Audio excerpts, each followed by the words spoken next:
They have broken the law. Now they are paying the price. Removed from Canadian society into a world the rest of us can only imagine. Tonight, we'll show you that world.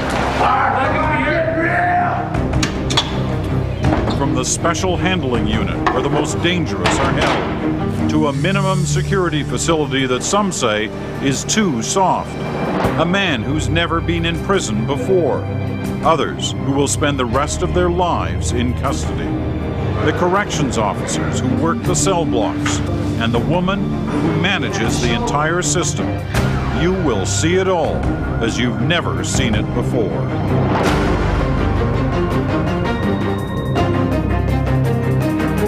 This is a CBC News Big Picture Special. Inside Canada's prisons. From Collins Bay Penitentiary in Kingston, Ontario, here is Peter Mansbridge. Good evening. This is cell block 2 at the Collins Bay Institution, one of the oldest penitentiaries in Canada. Construction started here in 1929. This is what they call a high-medium security penitentiary. It has about 200 inmates. We are using this as our base tonight for an unprecedented television program, a 3-hour examination of Canada's correctional system. Over the last few weeks, CBC News has been given remarkable access to a world few Canadians ever see and even fewer understand. We're going to show you 8 reports from inside federal institutions across this country. Together, they will weave a portrait of how Canada deals with people who break the law. There will be scenes some of you might rather not see, but it is best to remember we are trying to show you what it is really like. In another part of this institution, we have a group of men and women intimately familiar with the penal system, some with a professional interest, and also some who live here as inmates. We'll be talking to them throughout the night.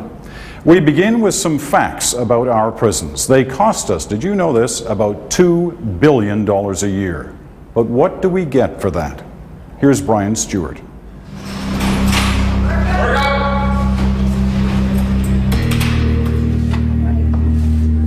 On any day, there are more than 37,000 prisoners in Canada. The most serious offenders, 12,700 doing 2 years and more, land inside the federal penitentiaries of Corrections Canada, like this one, Joyceville, Kingston. It's not soft. Contrary to widespread belief, most of these inmates are not in the minimum security jails, the club feds politicians love to ridicule. Nearly 80% of inmates are behind the high security of medium pens, permitted only restricted movement, or in even more controlled maximum security. The reality for most, tiny cells, long days of monotony or tension, often for years on end. For many long-timers, especially lifers, the years crawl by in a regimented haze. We no longer even think about the outside because our life is here. This is our life. We're told when to sleep, we're told when to eat, we're told when to move, we're told what to wear, when to wear it. You know, like there's a lot of little rules that the public don't realize that are enforced daily. We also imprison more than we think. Our jail population is small only in comparison to America. Check elsewhere. We jail more people, around 129 per 100,000, than other Western nations. More than Britain, substantially more than France, Italy, and Germany, and more than double the Scandinavian rate of, say, Denmark and Norway. And because Canadian penitentiaries are kept much smaller than most, usually fewer than 500 inmates, both surveillance and treatment of prisoners is more intense. Corrections Canada has grave problems, such as illegal drugs inside, and the spread of criminal gangs that seek to corrupt or intimidate staff. But it also claims more success than realized. Commissioner of Corrections Lucy McClung insists no one runs prisons better than Canada. Better than number one. I receive on a weekly basis delegations from across the world. There are some that I have to turn back because I simply cannot accommodate everybody. Our prison system is inherently controversial, however. Somehow supposed to confine, punish, and yet repair all at the same time. A very hard balance to get right.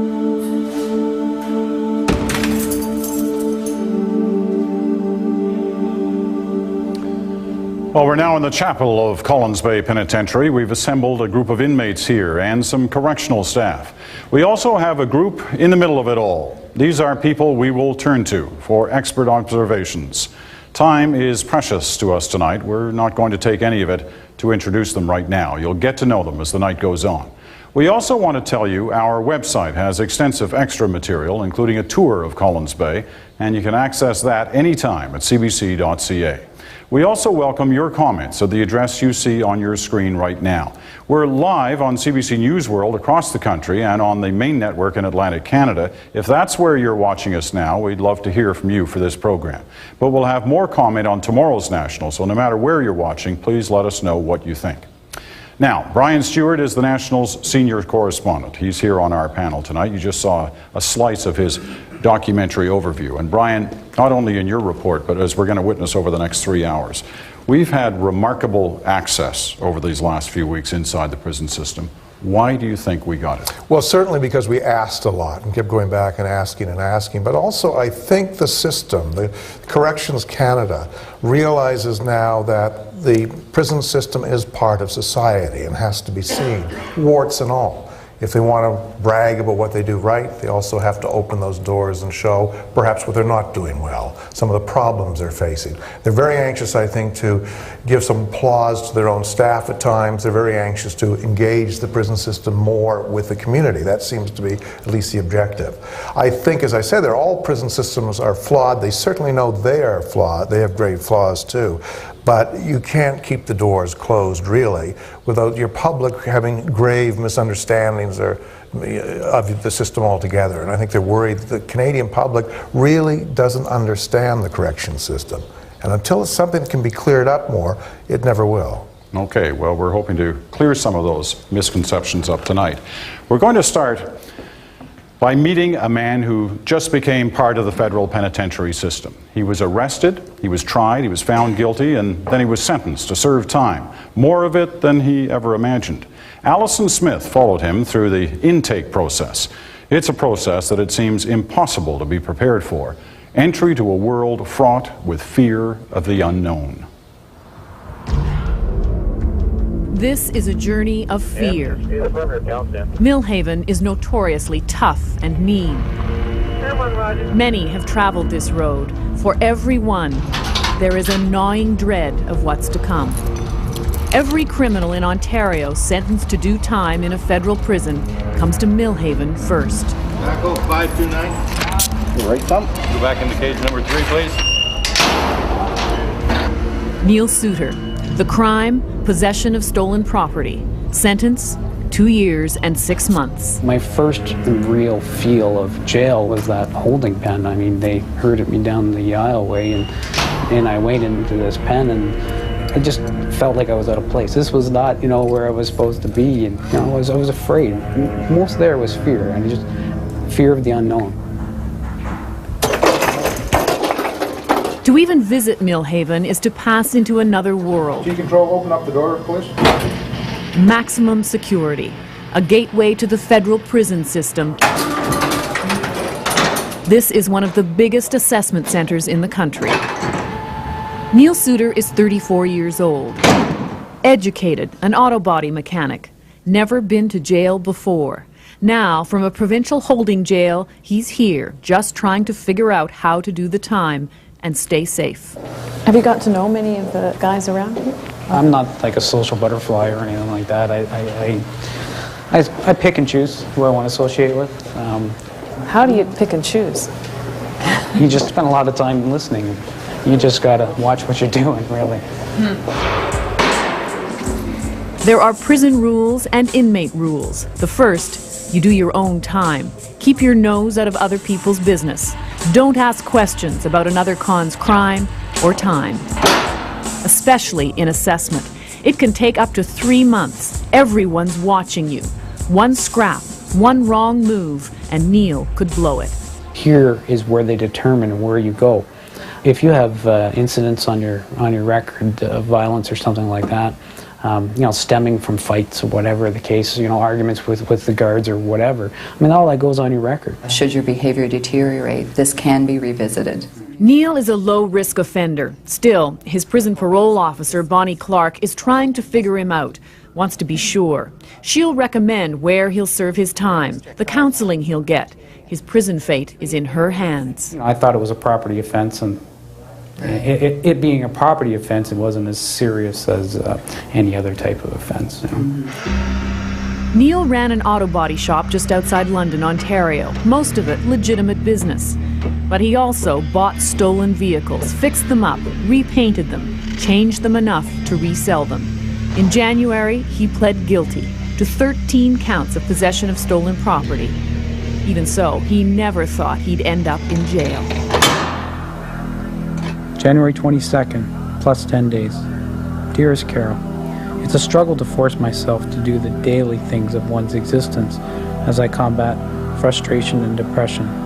The longer I persevere in this hell, it seems the harder it gets. Neil pours out his loneliness and fear in letters to his fiancée. I let my hunger pains remind me that I'm still alive. This is not a dream, but I am alone, alone, alone. Except for you, my salvation from this void. I love you and always will. Sorry, Neil. His family has never been more important to him. He worries about his 10-year-old daughter and 14-year-old stepdaughter. I didn't want them to see this part of my life. You know, I didn't want them to look down on me. But I did want them to know what the consequences of doing something wrong is. Neil's doing everything he can to make the best of this. He got himself a jailhouse job. Can I get the movement list, please?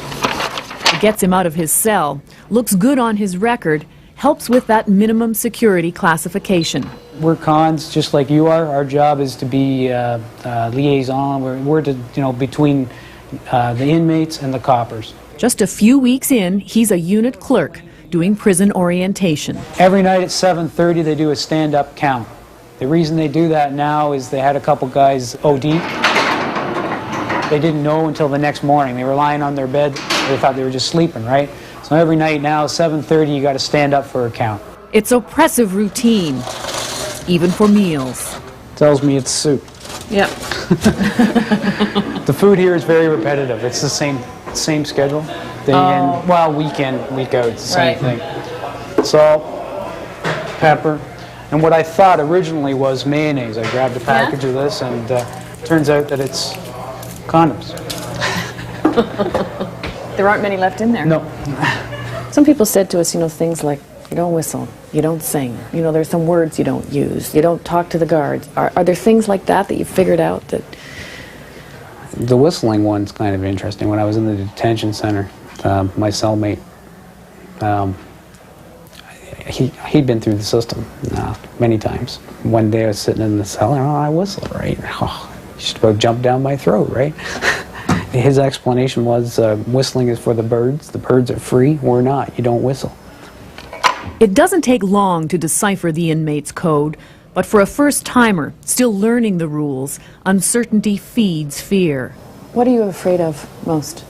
I was afraid of my safety, you know, like, I don't know, my life, you know. I was afraid I might lose my life type thing. That sense is very real in here because you're dealing, especially in the assessment unit here, you're dealing with every walk of life criminal, right? These guys are from murderers to somebody like me. These are some of the things that were here when I arrived.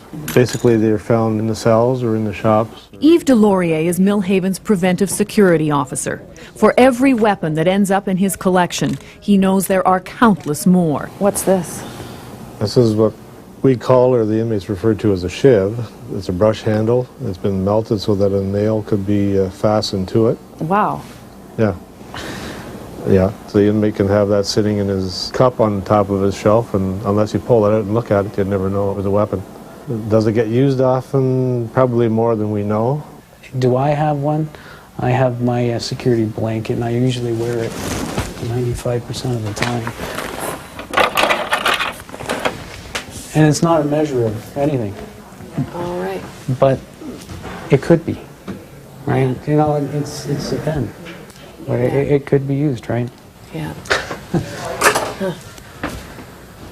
Yeah. Neil just can't get caught with anything more than a pen. There's too much at risk. It would go on his prison record and would hurt his overall prison assessment. Your personal emotional orientation, do you display anger, impulsive behavior? They do psychological evaluations, they do educational grading, they do substance abuse testing, and they develop a correctional plan. They develop a plan to keep you out of this place. The custody rating scale is used to assist the parole officer. Just getting through each day is one day closer to getting out of here.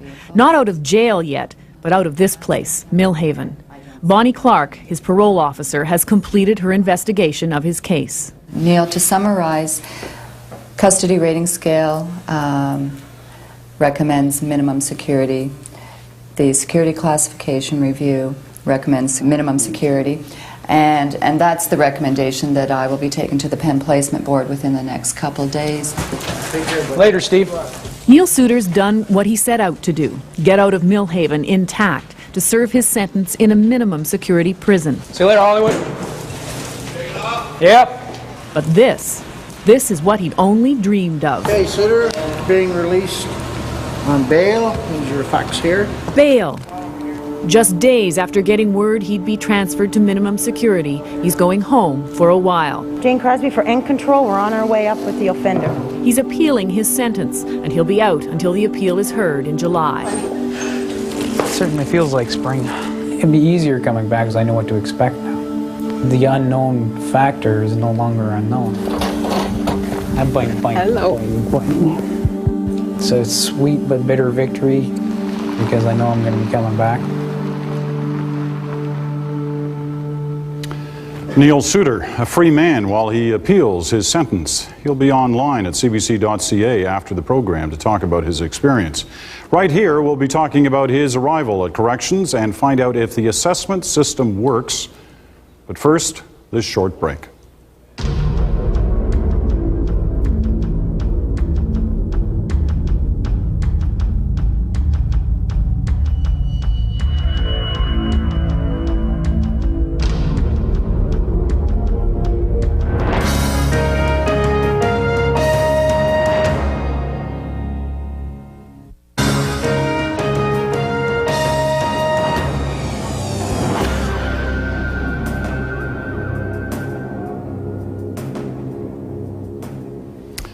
Welcome back. Time to get right to the discussion on this key issue of those first few days when an inmate arrives in a federal prison. Kevin Brown is our inmates representative here on our panel. Kevin, we heard Neil Suter talking about how scared he was in those first hours, those first days. Were you scared? I think everybody that goes down for the first time is scared. I think not knowing what's going to happen next, I think is paramount in everybody's mind. Did they prepare you for this in any way? No, not at all. When you walk through the door, it's you're herded into a cage, you're brought down to a cage, you're put in the cage, and you're left there for 22 hours a day. You're fed 3 times a day. You're not told any routine, any schedule other than your yard time. You learn as you go. Did you have any idea what it was going to be like? You must have had some impressions of what it would be like. Like most people, you know, when you're first time going down, you think of the movies. That's what's going to happen. I'm going to keep my back to the wall, that sort of thing. I think that it's, as you go, you learn right away. There's guys there that have been there before you. A lot of them will show guys exactly what's to do and what not to do, what to say, what not to say, those sort of things. You learn as you go, and you learn quickly. Lou Kelly, corrections officer. You've been involved with this intake process, the assessment program as they come in. What's your view on this? Well, it's probably the most important piece of work that we do, in the sense that what we the goal is to develop a correctional plan.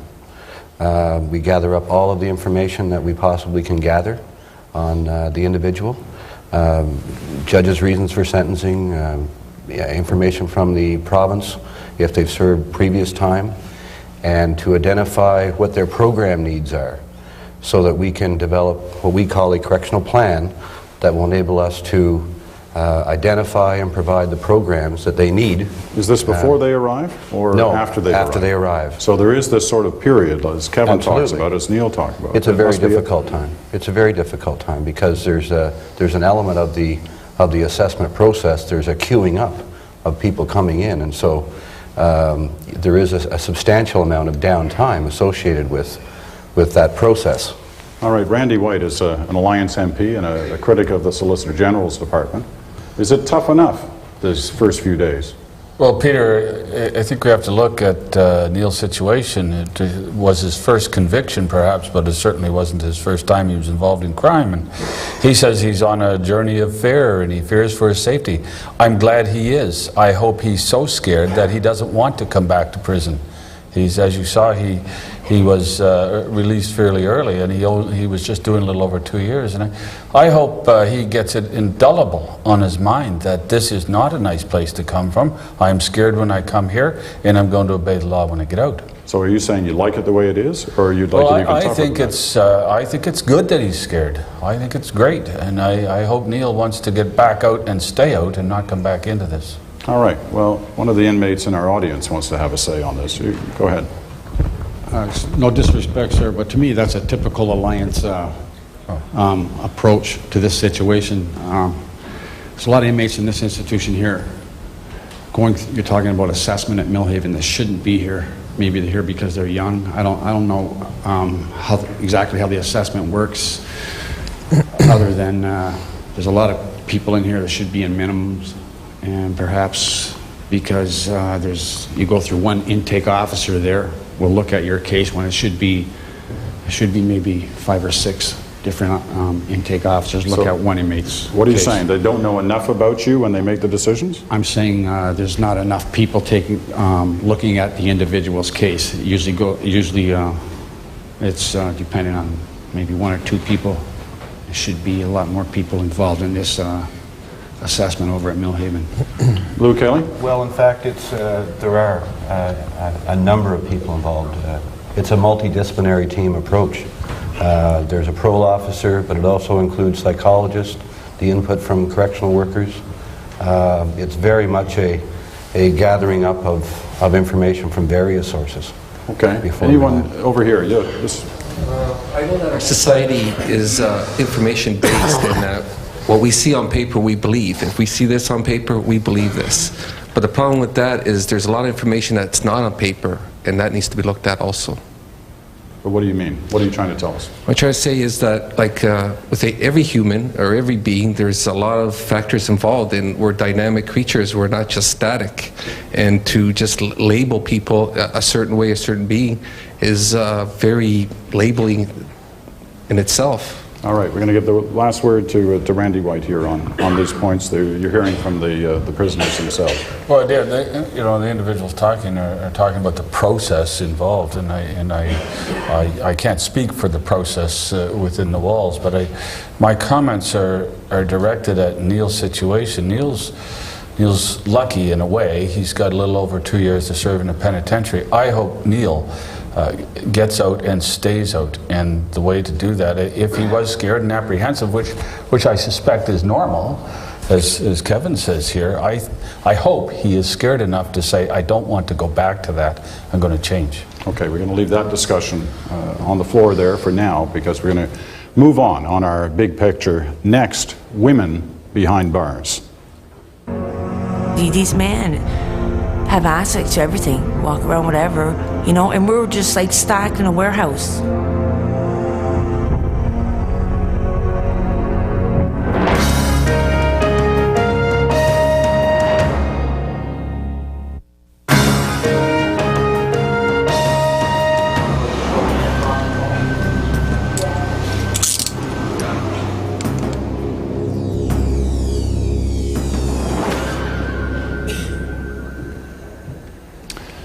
Some of you may remember the unforgettable images of the end of a disturbance at P4W, the old prison for women in Kingston.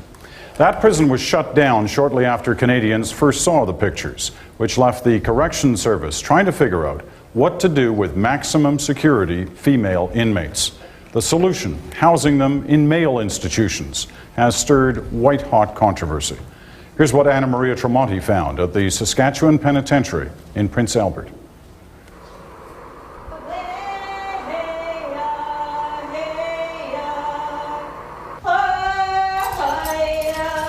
Male staff in range. The rattle of the keys signals the start of another day for the maximum security women living inside the Saskatchewan Penitentiary for men. The space is cramped. Groups of 4 cells open onto what's just a larger cell. I'll make a coffee. There are violent maximum security women, but Corrections Canada has been criticized for including women with mental health problems in maximum. And it is perhaps telling that this women's prison used to be the men's psychiatric unit. I'm not getting anything. I'm just sitting here existing. Just to exist. Suzanne wants to adjust to real life. Sandy's adjusted to this life. I adapted in prison like an animal adapts to the forest. And Tammy keeps trying and failing to change. I take responsibility. I accept responsibility for the things that I do wrong. If prison is to punish and rehabilitate, the logic behind this particular prison is to buy time. There was no place for maximum security female prisoners in the West, and so they brought them here, temporarily. That was 6 years ago, and they are still here. 15 women now, most of them native, in one little corner of a prison for more than 500 men. Canada's corrections investigator has called their conditions unacceptable and discriminatory. Women isolated from society because of their crimes are even further isolated by the very system that is supposed to be preparing them to eventually re-enter their communities. Tell me a little bit about your room. Well, I have my pictures over here. My families, my mother and my sister and my brother. I have my common law, all pictures all here. These are the cards that she sends me. Suzanne Leclerc appears a jumble of contradictions with a desperate little girl voice and a tough outward appearance. She came here from medium security prison in Kitchener 2 months ago. This is her second stint in prison. The first lasted 7 years. This time she's in for assault. She's got heroin and cocaine problems. Her cell, even with the homey touches, reminds her here she's nothing. No, it's not home. What is it? It's a hole in the wall. Every morning I get up and I wait for nighttime to go back to sleep. That's all there is. Yeah. And it's mentally really disturbing me. I can't function like this. You know, and then they wonder why I get so depressed. Did you used to hurt yourself? Yes. Yeah. What did you do? I used to slash. There was so much pain inside me, so much bitterness, and didn't know how to take it out. I didn't know what to do. So I started slashing my arms. You want to show me? Those are all the scars, huh? Yeah, those are the scars. And here is where I stabbed myself. That wasn't very long ago. No. That was about 2 months ago. Yeah. You don't want to do that anymore, do you? No. This is my room that I'll be living in. I just got out of segregation and I have to organize it. Wash the walls. There's an impatience about Sandy Pequation. She's been in prison 23 years, since she was 18. She was first locked up for armed robbery, then murder. She helped an inmate kill herself, and for that she got life. She ends up in segregation a lot because she lashes out. The walls close in on her. Pardon me? Do you think of it as your home? Yeah, it's got to be your home when you're doing a long time like that. So yeah, it is my home. I get angry very easy, and probably because I get violent at times. Yeah, it makes me feel really closed in, like there's nowhere to go. You're stuck on this a 4-cell unit all day long, a little shower. This is how small it is, and we're stuck here like 24 hours in a whole day. Tammy Pepin was an accessory to the murder of an inmate. She's across the hall in protective custody. Like the other two, Tammy did time at what was once Canada's only federal prison for women in Kingston, Ontario. The notorious P4W stands empty now, shut down after a scandal that shocked the nation. After women were strip-searched and humiliated by male guards, Ottawa appointed Louise Arbour, now a Supreme Court judge, to investigate.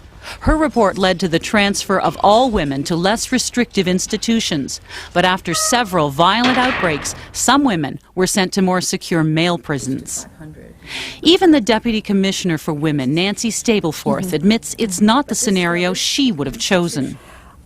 I'm not going to suggest that it's an ideal situation that we currently have. Those units, when those units were opened, it was the option that was available to us. We simply did not have totally in women's facilities the right type or the amount of maximum security cell space that we required to safely house the women. The warden of the Saskatchewan Penitentiary, Brenda LePage, acknowledges the dilemma of locking a small group of women into a prison made for so many men. You're having to do corrections in a very closed environment with women who have a propensity to get on each other's nerves, to be assaultive, to not cope with emotions well. So by putting them in a very restrictive, small environment, at times you exacerbate those problems. Sandy's known prison now longer than life on the outside. She experienced the brutality that forced the old prison for women in Kingston to close, but she actually preferred it there. They weren't treating us well, right? But what I'm trying to say is, yeah, I know they weren't treating us well, whatever. I'm talking about how big the prison was. We had a gym, we had all this stuff. Now, if we could just bring the prison and put it wherever and start all over again, it would probably be okay. The violence that was to be curbed by putting women in this more secure men's prison merely followed them here. There may be only 15 women in the Saskatchewan pen, but in the past year there have been 3 hostage takings and a suicide. I think it suggests that there's ongoing problems. They've certainly been given a lot of intervention. I think most of them, they haven't gotten to the point where they're truly engaged and learning and internalizing what we're offering them. The only time women here see a larger space is when they attend one of the very few programs on offer. The issue of productive scheduled activity is critical. Corrections Canada has come under repeated criticism for its lack of treatment and learning programs for women. I have to do 200 mittens for the main kitchen. To sew, Tammy goes to the Men's Vocational Centre, but venturing this close to male inmates can be unnerving. She, like 85% of women in prison, has a history of male sexual abuse. I have a hard time with male. There's that fear in me still, and it's hard sometimes for me. Tammy also sees the native elder. Dyla Hoole comes to the penitentiary every day. The kind of spiritual guidance she offers is considered crucial. There's a disproportionately high number of Aboriginal prisoners in Canada. Of the 15 women here at the Max, 12 are native. With Tammy, they deal with the ongoing anguish of past sexual abuse. It's been hard for me being here, like in a male institution. I get very uncomfortable when I go through the dome and through, because I'm working on a lot of my sexual abuse issues, and it traumatizes me a lot. Diamonds. Neither Suzanne nor Sandy have programs to go to. That's a problem for Suzanne. She gets out in November, and she wants individual counseling. They've each done group activities before. Now Sandy tries to control her anger on her own. She hasn't seen a counselor in a year. There's really nothing in a whole day that keeps you busy except sitting here and playing cards, or it reminds me awaiting trial. This reminds me when you're waiting trial. If I don't get the help I need, I'm afraid that I will go back into the crime life. That's all I know. Nobody's teaching me any other way. To my knowledge, programming is available. Different women choose to participate in different ways, and it may certainly be the case that, that some women may feel that the interventions that they particularly want, or the way they'd like it to be delivered, isn't available to them. 3 times a day, inmates are warned to get to their cells to be counted. Tammy knows the drill, and today she automatically complies. She's trying to be a model prisoner. Her behavior is constantly monitored, and her only hope of getting out of maximum is to follow the rules. Lisa Barton is one of the favorite guards here. She never walks the range without being aware of the potential for trouble with a prisoner. Still, she knows some of these women will one day be on the outside, and she believes her job is to be supportive and encouraging here on the inside. I'm supposed to go to the library. I don't know what's going on. Oh, you'll probably go there. That's this afternoon? I think so, yeah. Or is it this evening? I think it's... No, I go with the teacher, I think. Oh, okay.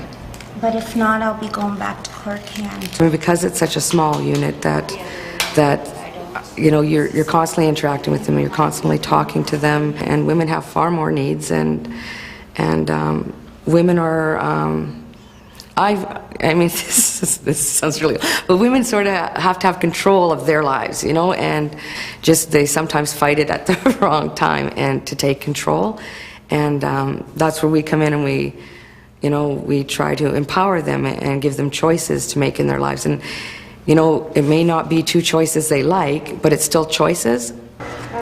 The prison nurse is told Suzanne has a problem. Come here, Leclerc. I can't have to lay down. The pain's severe. What's the matter, Leclerc? I get this sharp pain in here. It just started it was just mild this morning when I woke up. Suzanne appears to be in a constant state of panic. Her immediate health concerns are addressed, but her drug addiction is not. I'll get them to bring you over and I'll do an assessment. Okay. Yes, I still have cravings. What do you do? I walk around, I try to keep busy, but I mean, if there was anything in here, believe me, I'd be the first to take it. If there's anything on that table, I've asked for help, and they wouldn't give it to me, So I want to understand. You're not getting any kind of a drug treatment program? No. You're not getting any kind of psychiatric care or counseling? No. There is a group counseling session for female inmates with addictions. The women are escorted from their corner of the penitentiary to the men's area. You can see the male prisoners close by watching them. We're told the women's program began as we arrived to do our story. We're going to be spending the next about 2 months, just under 2 months, talking about drugs. Many of the women in this prison are on prescribed medication, antidepressants, relaxants. Their biggest health risks are related to their addictions, HIV, hepatitis C. What we can do is somewhat limited. We do have extensive programs to try and deal with drug abuse and substance abuse issues in our institution. We have substance abuse programs. We do try and keep drugs and alcohol out of our facilities. Male on range. Tammy's cell is empty. She's been put in segregation. She's not a model inmate yet.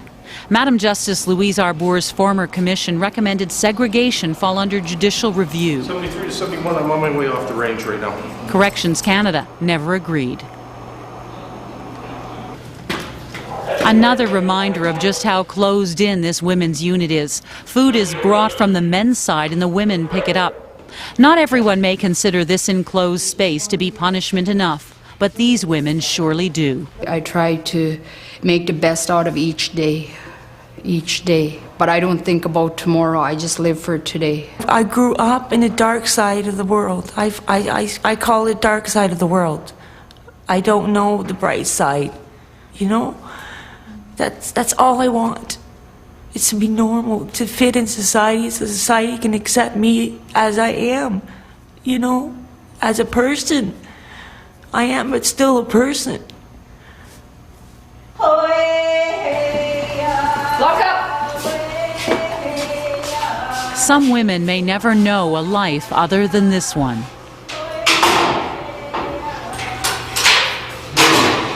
Others will eventually leave. What they learn here, they will take with them to our cities, our towns. 73 to 71, can you shut the lights off on B3?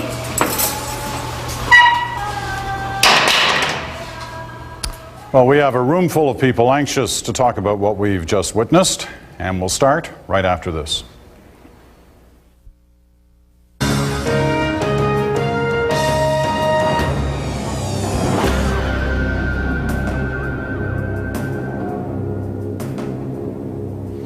What to do with Canada's maximum security female offenders? After that terrible incident at the old P4W here in Kingston, they were moved to a men's prison in Prince Albert, Saskatchewan. What is the solution on this question? Well, when Madam Justice Arbour recommended that the old P4W be closed down, did she think, Kelly Hannah Moffat, criminologist at the University of Toronto and someone who worked on that commission, did she think this is what would happen? I don't think that she anticipated this to be the outcome of her recommendations. In fact, I think this is the very thing she had hoped to avoid. One of the most important findings of that commission is that she basically underscored that prison as the punishment, not losing your dignity. So going to prison is really about losing freedom, not dignity. And one of the main tenets of the Correctional Services of Canada's approach to female offenders is to try to empower them and to try to prepare them for integration back into the community. And these institutions do little more than warehouse. And they're an age-old solution when you don't know what to do with somebody. And it's easy, and it's inexcusable, and it needs to be addressed. It must be hard for you to watch one of those inmates suggest that she wished she was back in the old P4W. Well, it is difficult because it underscores also the issue that just because Prison for Women is closed, the problems that have historically haunted that institution are not gone. And the Prison for Women, while it had a number of deficiencies and while the Correctional Service has made a number of steps in the right direction in terms of improving conditions of confinement for women, at least maximum security women in that institution had access to programs. They had mobility. They were able to move around the institution with relative freedom. They had peers to interact with. They saw more than a box. And they didn't have the fear and threat of the environment that they currently live in, where they're surrounded by a male population. Kim Pate is with the Elizabeth Fry Society of Canada. What's your feeling about this? I think this really, for us, typifies what's wrong with what's happened. We've had, in many respects, a couple of steps forward and some steps back for women prisoners in this country. We're really back to the turn of the century, having women in men's prisons. And I think it speaks to the issues that were raised in the previous documentary as well. We know that when there are other options, they are used for women. In this region, for instance, in the Ontario region, there are no maximum security beds. There were supposed to be 34, but a court action stopped that. In places where there are maximum security beds, women are classified as maximum security, and disproportionately it's women of color, racialized women, it's women with mental and cognitive disabilities, and that's who we're seeing ending up in max units, and mostly because they're hard to manage. And we don't dispute that. Women who are emotional, women who slash, women who try to kill themselves are hard to manage. And we know the history is that first they'll often act out against themselves. Then, when no other intervention happens, they start to act out against each other, and then eventually against staff. And that's exactly what we've seen at Saskatchewan Penitentiary. Well, let's ask Lynn Myers, who's the Parliamentary Secretary to the Solicitor General. Why are we in this situation 6 years after the close of the P4W? Peter, I think it's fair to say that people talked for many decades about closing P4W. We actually, as a government, did it. Having said that, I want to point out that places like Grand Valley, for example, in Kitchener, Ontario, are looking at annex facilities for maximum for women. Those places are models in terms of what we can do in a good, constructive way. But it's 6 years. It's an awfully long time. I know, we can't excuse that. We have to say, we have to move on, and we have to do the right thing as soon as we can. But what's the plan? Is there a plan now?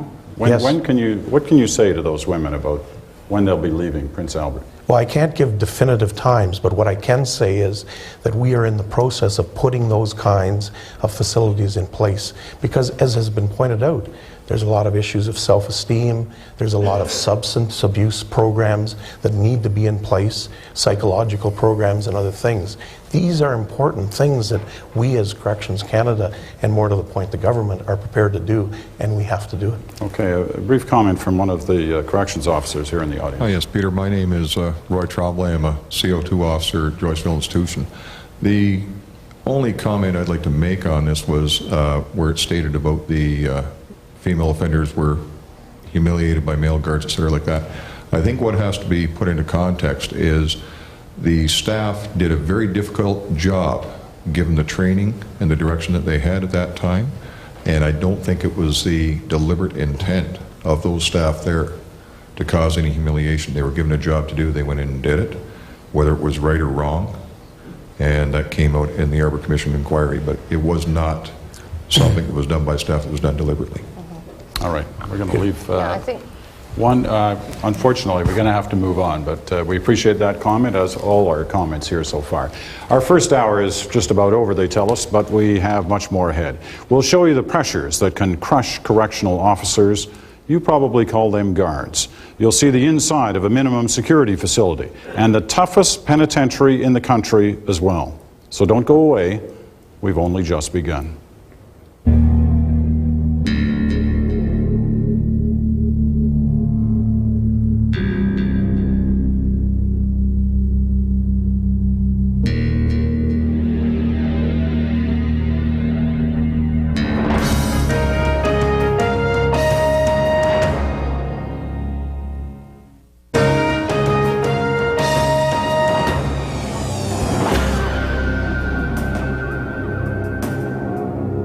Hello again and welcome back to our second hour from Collins Bay. We're ready now to move to our next report. It's about guards, more formally called correctional officers. There are about 5,500 of them in the system doing work that is often thankless and dangerous. Diana Swain went to get to know the guards at Stony Mountain Penitentiary near Winnipeg, a medium security institution that first opened in 1876. I'm not saying I'm Mr. Perfect correctional officer. I can be an asshole. There's guards that come here for their paychecks. There's guards that come here because they really do want to make a difference. And there's guards that come here to fuck with you. I'll treat you the way you treat me. You've got to remember that.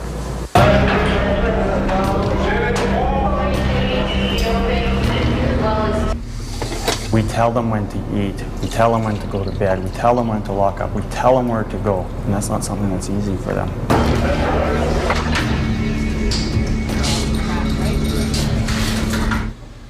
They are afraid. And if they aren't telling you that, they're lying.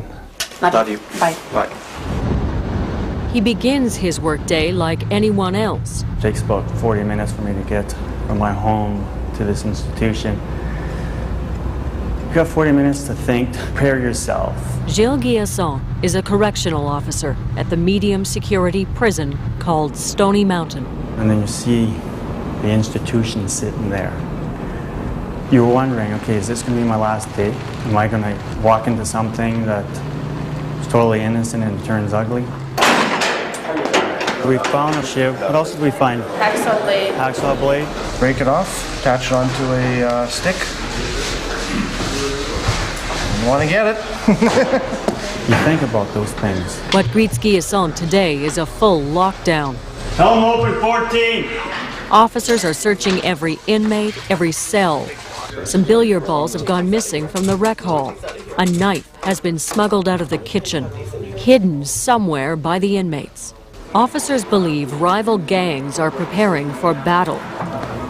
Every crack in this aging institution is being checked. Sometimes what they do is there's a hole, they'll fill it up with toothpaste, paint over it, and you would never know it was even there. So that's why you gotta check every nook and cranny just to make sure there's nothing, no little secret compartments. The officers know anything they miss could just as easily be used against them. and it was located up in the light fixture. They just slide it up underneath the light, and if they need it, they've got coat hangers, and you just scoop it out quickly in a hurry. That's why these searches have to take place. Someone's going to get hurt one day. Lockdowns like this don't happen very often. The last one here was a year ago. But sometimes when you change the strict routine of this place, it can actually serve to heighten tensions. That's something the correctional officers have to be keenly aware of, because they're outnumbered by the inmates 10 to 1. In just a few hours, officers have collected a stash of homemade weapons. Metal, wood, and glass fashioned into shivs or shanks. Sometimes you're surprised what you find. They're ingenious on what they come up with. They're makeshift, but close at hand. The officers don't carry weapons. They don't want them stripped away by the inmates. The guard's arsenal is locked in the armory, broken out only for the most extreme confrontations. My weapon is my wits, my brain, and how I go about it in different situations. Just the day before our interview, Guillasson was threatened by an inmate hiding a sharpened toothbrush in his hand. How did you react? I just took it away from him real quickly, and then I put him up against the wall and called for some handcuffs, and we cuffed him up. And you got to react. You've got to know what you're doing. It was overwhelming at first, and my mom was devastated that I was going to, get killed, and horrible things were going to happen to me, and I'm a woman. Kelly Boyle is a newcomer, just a year on the job. Sometimes I go home very frustrated because it's not always easy to deal with every offender. It's not always successful. Sometimes they'll get you to the point where you're just ready to blow, and it's hard to separate yourself from that at times.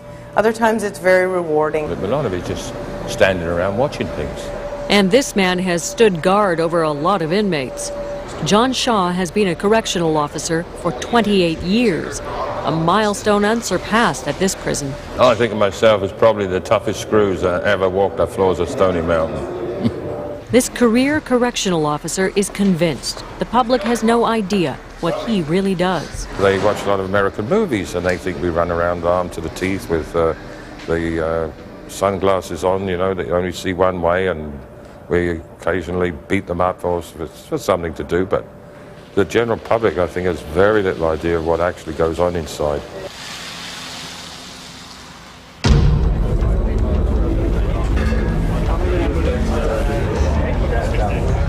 Day 2 of the lockdown. On the day shift, the lockdown and the searching continues. Guards get updated at their morning briefing.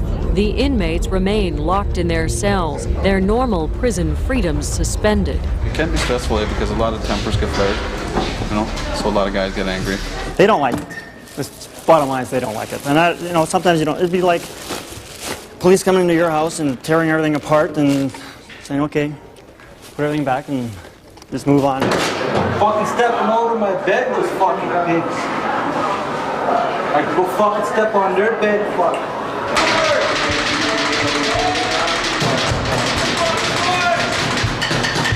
And they're just showing off, But, yeah, it seems like that. I mean, it's just their way of expressing their love for us, I think. Shaw's heard it all before. And since he started, he's seen a big change in the relationship between guards and inmates. If there was any problems with inmates and inmate and the staff went at it, well, they just sort of duked it out, and in the morning, inmates would have a black eye and the staff would have a black eye, and that was the end of that. And I wake up, my knife is gone. Correctional officers will tell you their job has evolved.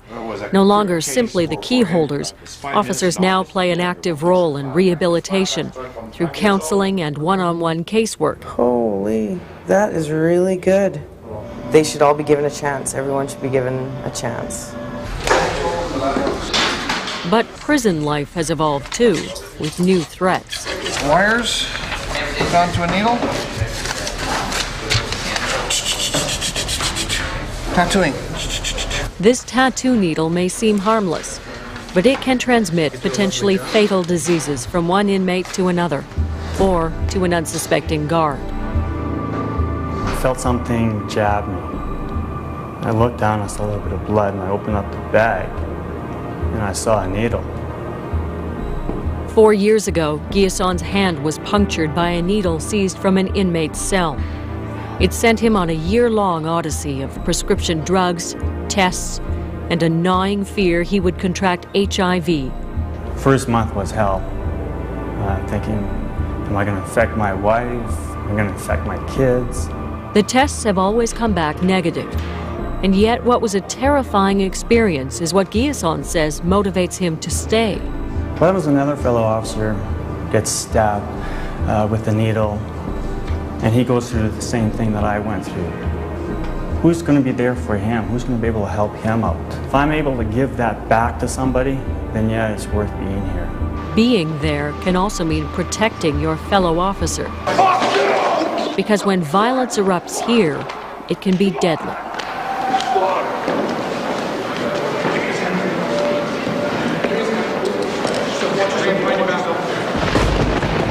July 1984. Some inmates seized control, killing 2 guards by stabbing them with a pair of scissors during a botched hostage-taking. That night, John Shaw found himself with a shotgun in his hands, watching the life drain from a fellow officer. A trail of blood across the floor, about 1.5 feet wide and about 1/4 inch thick. Fire! History has proved the need for the shooting range. Every officer practices the skill of deadly force and hopes they'll never have to use it.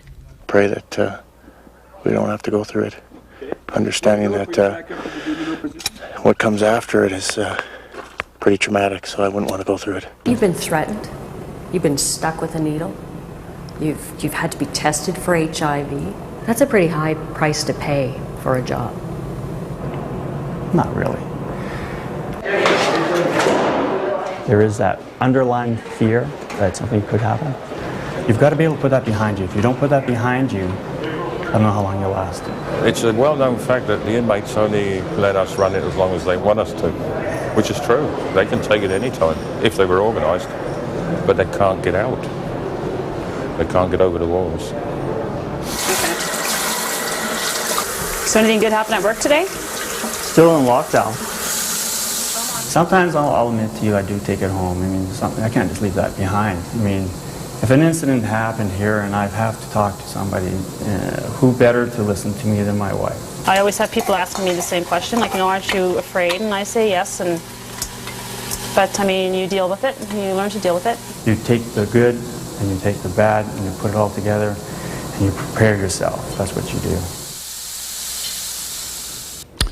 John Shaw, the veteran corrections officer at Stony Mountain, will be online at cbc.ca after this broadcast. They used to be called guards. Now they're called corrections officers. Part of the reason for that is they do much more now than they used to do. The question is, are they trained to do more? Lou Kelly is the former warden at Millhaven. He's also the Assistant Deputy Commissioner of the Ontario Region. Lou Kelly, are they trained to do all these extra things now? Well, certainly they have all the basic training that they require to perform their duties. I think that the demands of the job today are placing increased demands on us to provide additional training to them. Are they getting that additional training? Yes, for the most part, I think they are. Probably not to the extent that we would like to within the constraints of budgets. Like what? What is the additional training there? Well, I think that what we've tried to do is to recruit individuals who have the necessary interpersonal skills to deal with difficult people. But I think that we need to do additional training with our staff to deal with the types of conflict that occur within the prison environment. I think we could do more there. Sylvain Martel is a corrections officer in Drummondville. I think I must disagree with Mr. Kelly on this issue. The officer receiving the basic training at core training at the academy, and for the most part the only training they will receive is probably weapons, CPR, first aid, which is strictly basic. In order to deal with the situation we are dealing with, the population has changed over the years. The officers are not equipped to deal with those situations. It's exactly why about 3 weeks ago they formed their own union, is to address those concerns for health and safety to management. That management was not listening in the past. When I mean health and safety, I'm talking about exactly what the officers went through here. He was poked with a needle. If it was HIV, what happens to him after? What's happened to him, to his family? What's happening to his co-worker, to his people around him? And that is why that UCOSAC CSN wants to get on with correction in order to find a solution, to get training on this issue. It's not only that. You also have critical incident after a riot. Let's say that an officer's been taken hostage and he can no longer work in a correctional facility. What are we going to do with this officer? Well, from what I've seen, they've been discarded like rags. Todd Sloan is a member of the Corrections Investigation Staff, which is kind of like an ombudsman service. It's not, it's funded by Ottawa, but it's not tied to Corrections Canada. Do you get a lot of concerns about guards, from inmates, about the way guards operate? I think that the level at which the concerns come to our attention is not so much in terms of the actual conduct of the guards, although of course, being a complaint-driven organization, we get a lot of that. It's the provision of the resources and the buy-in, especially by middle management, in terms of providing the resources, providing the procedures, making sure that they're properly maintained. I'd like to say as an aside that a good example of that was the episode in terms of the tattoo needle. Mm-hmm. Now here's an area where many years ago an expert committee on AIDS prevention determined that a very simple, practical way of avoiding the kind of disease transmission that officer went through a year of worrying about would be to legalize, to legitimize, because I don't even think it's illegal, the tattooing system within institutions. And yet there seems to be a reticence to deal with that even. Okay, I've got time for one last brief comment on the guards story. Brian Stewart spent a lot of good time in the last month inside the prison walls, and you came away with a clear impression of guards in this system. Well, what really struck me is how much more complex their job is than we think it is, and how much more their skills have to be formidable to work this system. I also felt they are subjected to much more intimidation, or the threat of intimidation on the outside than we're quite aware of. But overall, I think they have one very strong legitimate beef, and that is they are undervalued by society. I don't think our society actually has a comprehension yet of just what a service they provide and how difficult it is. Well, it's important because living conditions are very much working conditions, and prison is very much an artificial environment. It takes a tremendous amount of skill to survive it, but also to work in it. Okay, Kevin Brown wants to make a fast comment. I have a comment here. I've lived behind the wire for a number of years. I've dealt with many different officers from most levels of security. I've seen good and bad in both sides of the wire. For the most part, I find that you'll find that staff are put into positions because they have a degree. They have no idea on how to deal with people. I've seen officers that are 1 minute on the line turning a key, the next minute they're doing casework, that with no training at all. The guards, I know they have a function and they have to be there. But let's not forget, you know, like for instance, when this officer over here talks about the job he had to do, where the men had to go in and, you know, physically tear the clothing off of women, or where officers are ordered to remove Tampexes from women's vaginas in the search for drugs. Or we talk about guards that if you're not one of these guys that are fluttering around the guards and hanging out with them and talking with them, it's a popularity contest. The next thing you have to do is, if you're not kissing up over here, somebody's writing a report which goes to somebody else. Okay, but what's your point? You know, as you're going. What's your point? My point is, you know, with guards, they're human beings in terms of the sense that they can be angry with you, they can do things, you'd be surprised what can be going on between guards and so on and so forth in terms of how they deal with us and how we are treated. They may say the same thing about you, right? Yeah, that's very true, but you know, it's a funny thing though, that it seems like it's always the inmate. It's never the guard. It's always the inmate. Okay, we've got to leave it there because we've got to move on. We've got other territory to cover. We'll be right back on this CBC News Big Picture special. We're going to meet men who have been sentenced to life in prison.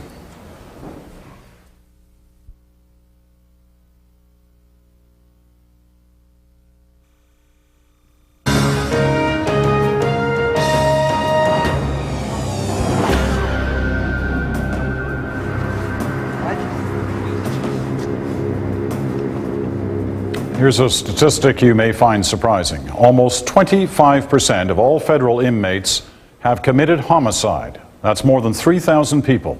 Many have been sentenced to life in prison.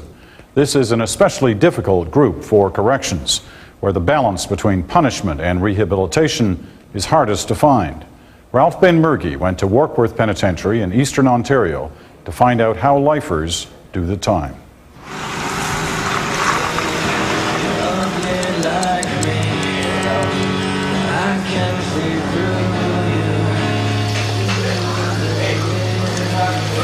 Breakfast, breakfast.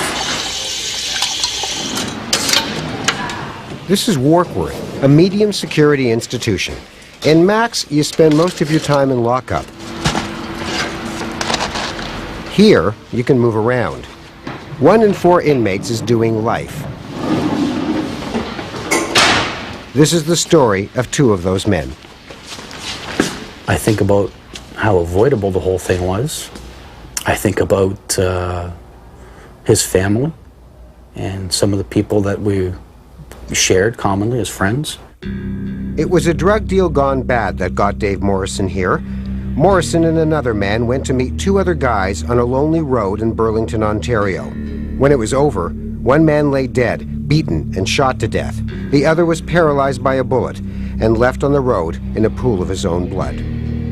I'm sure there is no greater crime than the taking of a human life. I know how precious I find life, and I know that to take away something that is so precious would be, again, it is the worst crime. Now, you didn't actually pull a trigger. You're on the other side of that, right? Can't get into that, Ralph, I can't. Morrison is in year 3 of his life sentence and is appealing his conviction. I denied it, I hid it, I lied to everybody about it. It's unimaginable, you know, what you're capable of doing. I mean, anybody, you know, if put in that situation, if driven to that moment, that flash in time, you know, I think you can. It's hard to believe because you grow up or you think that you'd never be able to do something like that. But you know, you're capable of it.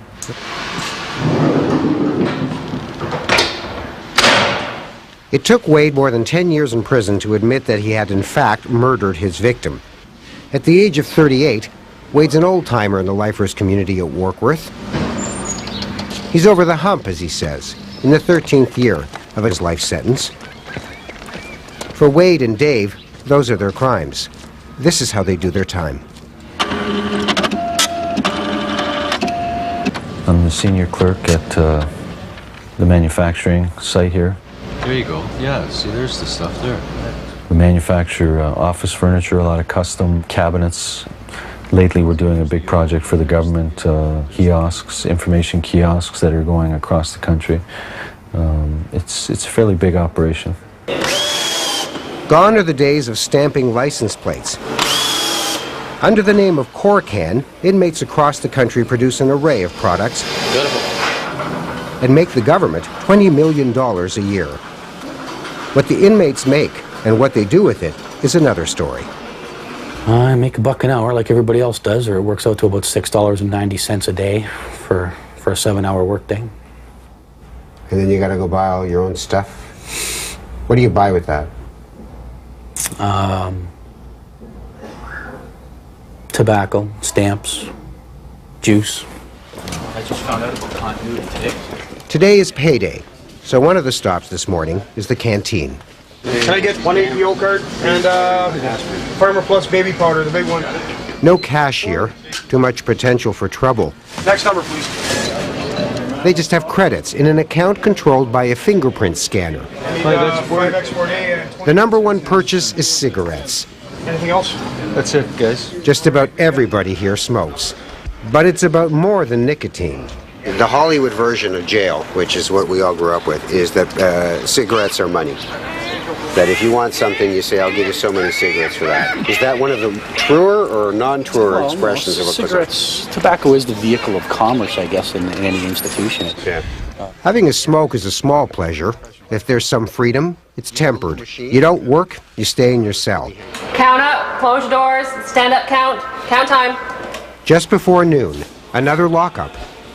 Everybody is counted. 15. After the lockup, lunchtime. On the menu, submarine sandwiches. For most, one of the better meals. If you don't like it, go shop at the canteen.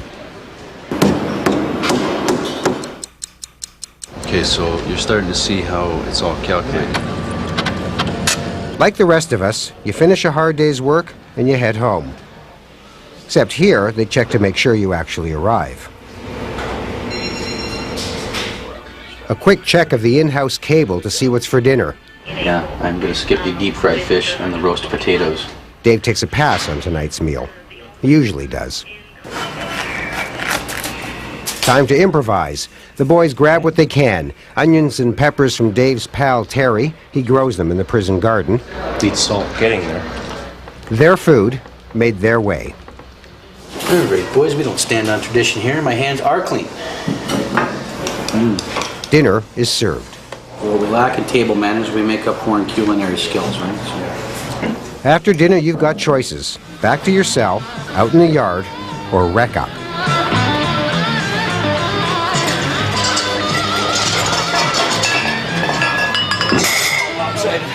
Pump some iron, pass some time. But you know, there's people at home watching going, oh, that's nice, weightlifting, isn't that special? Isn't he just having a nice time? There are people who just want you punished. Okay. Well, I don't know what to tell you. I got sentenced to life, not death, life. I'm alive. I'm going to be alive until I die. If I'm alive here, or I'm alive out there, I'm still going to be doing the things that hopefully will make me a better or a more well-rounded person or a more complete person. Just happens that I'm doing them here. Pretty much every night, Dave and Wade go to the Lifers Group office. They're on the executive. They got a baseball team, do charity work. We spent a night with them and a few other guys. We talked about doing life and how society sees them. But every lifer I talk to says I did this one really crazy thing and that's done. That's probably true in a lot of cases, too. Vast majority of it is true. That is the case. One instant in their lives, and that's it. There are very few guys who have an escalated criminal history that, you know, starting off with small-time robbery or rip-offs and leading into, you know, right up to the ultimate thing, murder, and then spending the rest of their life in prison. That's what society doesn't understand because they're misinformed, is the life sentence includes your parole, which you are on for the rest of your life.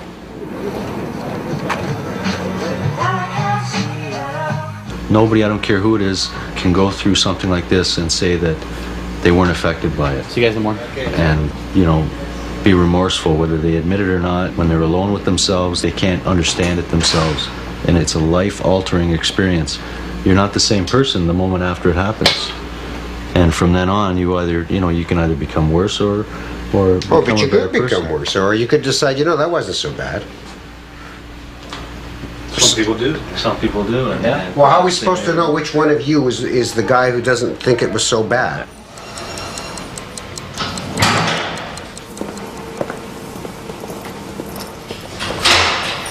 So when the door closes and the light's off, what goes on for you?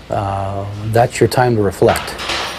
Whether it's about what brought you here, whether it's about the loss of a wife or a girlfriend or a parent or anything else. I mean, this is where it happens. So, you know, I guess, well, I suppose that's what prison's all about. It's saying, here you go, here's your 8x10, here's a mattress and a blanket and a pillow, and see ya.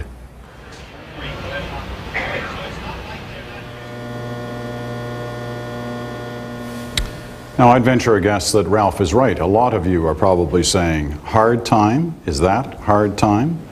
Steve Sullivan is with the Canadian Resource Centre for Victims of Crime. What do you think of that? Is that a hard time for a lifer? Well, I mean, I think it depends. We, not that long ago, went to a couple of medium security prisons with some families whose loved ones had been killed. And despite the fact that they had problems with the killers of their loved ones being in those institutions so quickly after being sentenced, we all sort of agreed that these were useful institutions for people who have served a long sentence that are coming out. So I think it's really difficult. I think the public does expect punishment. But I don't think they only expect punishment. They do expect that, yes, we're going to punish somebody, but we're also going to, try to, through the process, change them and hopefully rehabilitate them. Randy White, what do you make of this? Well, I think, Peter, there's an expectation of society that, life means a certain number of years, parole eligibility notwithstanding.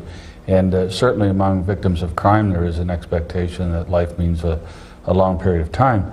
The difficulty I often have with the prison system, and I think with any inmate, but lifers would certainly fit into the situation here, is where, how do you motivate an individual who is in prison for a long time?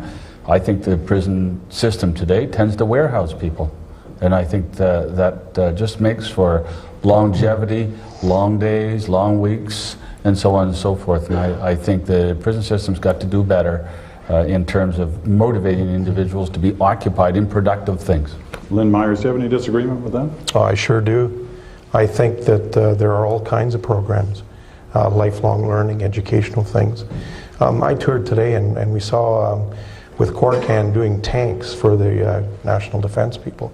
All kinds of productive things. We saw it on the program not so long ago. So there's a number of things that are going on that are very valuable. You have to strike the balance between people who are in for life and the kind of adjustments that need to take place, anger management, substance abuse programs, and all kinds of things that are appropriate. And that is what prisons are all about, striking that balance. In terms of the facilities they've got in there, I've got to tell you that after Brian's piece ran last night, we got a lot of emails from people saying they've got TVs in their cells, they can watch whatever channel they want all night.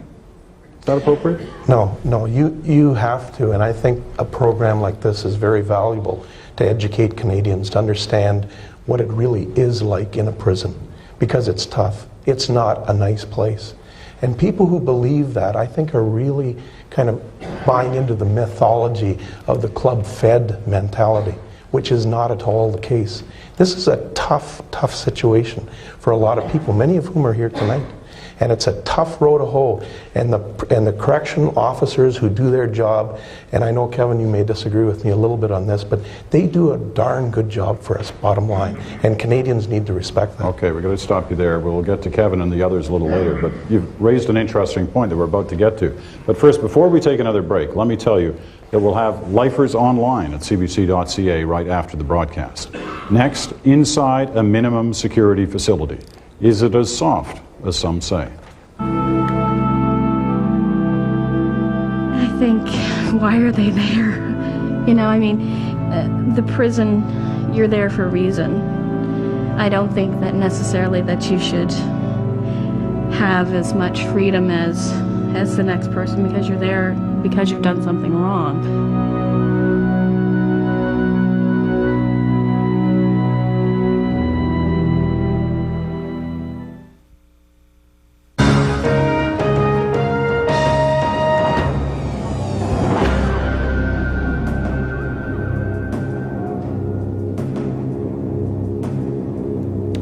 When critics line up against the Correctional Service, one of their favorite targets, and you heard Lynn Myers mention it just before the break, is the so-called club feds.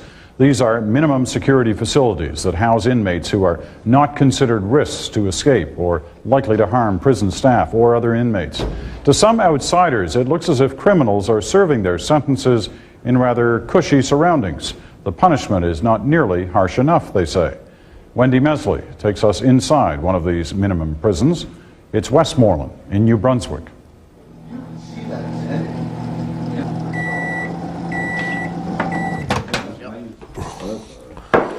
Lots of it there, boys, if you want some. How's meatloaf, Mike? Good.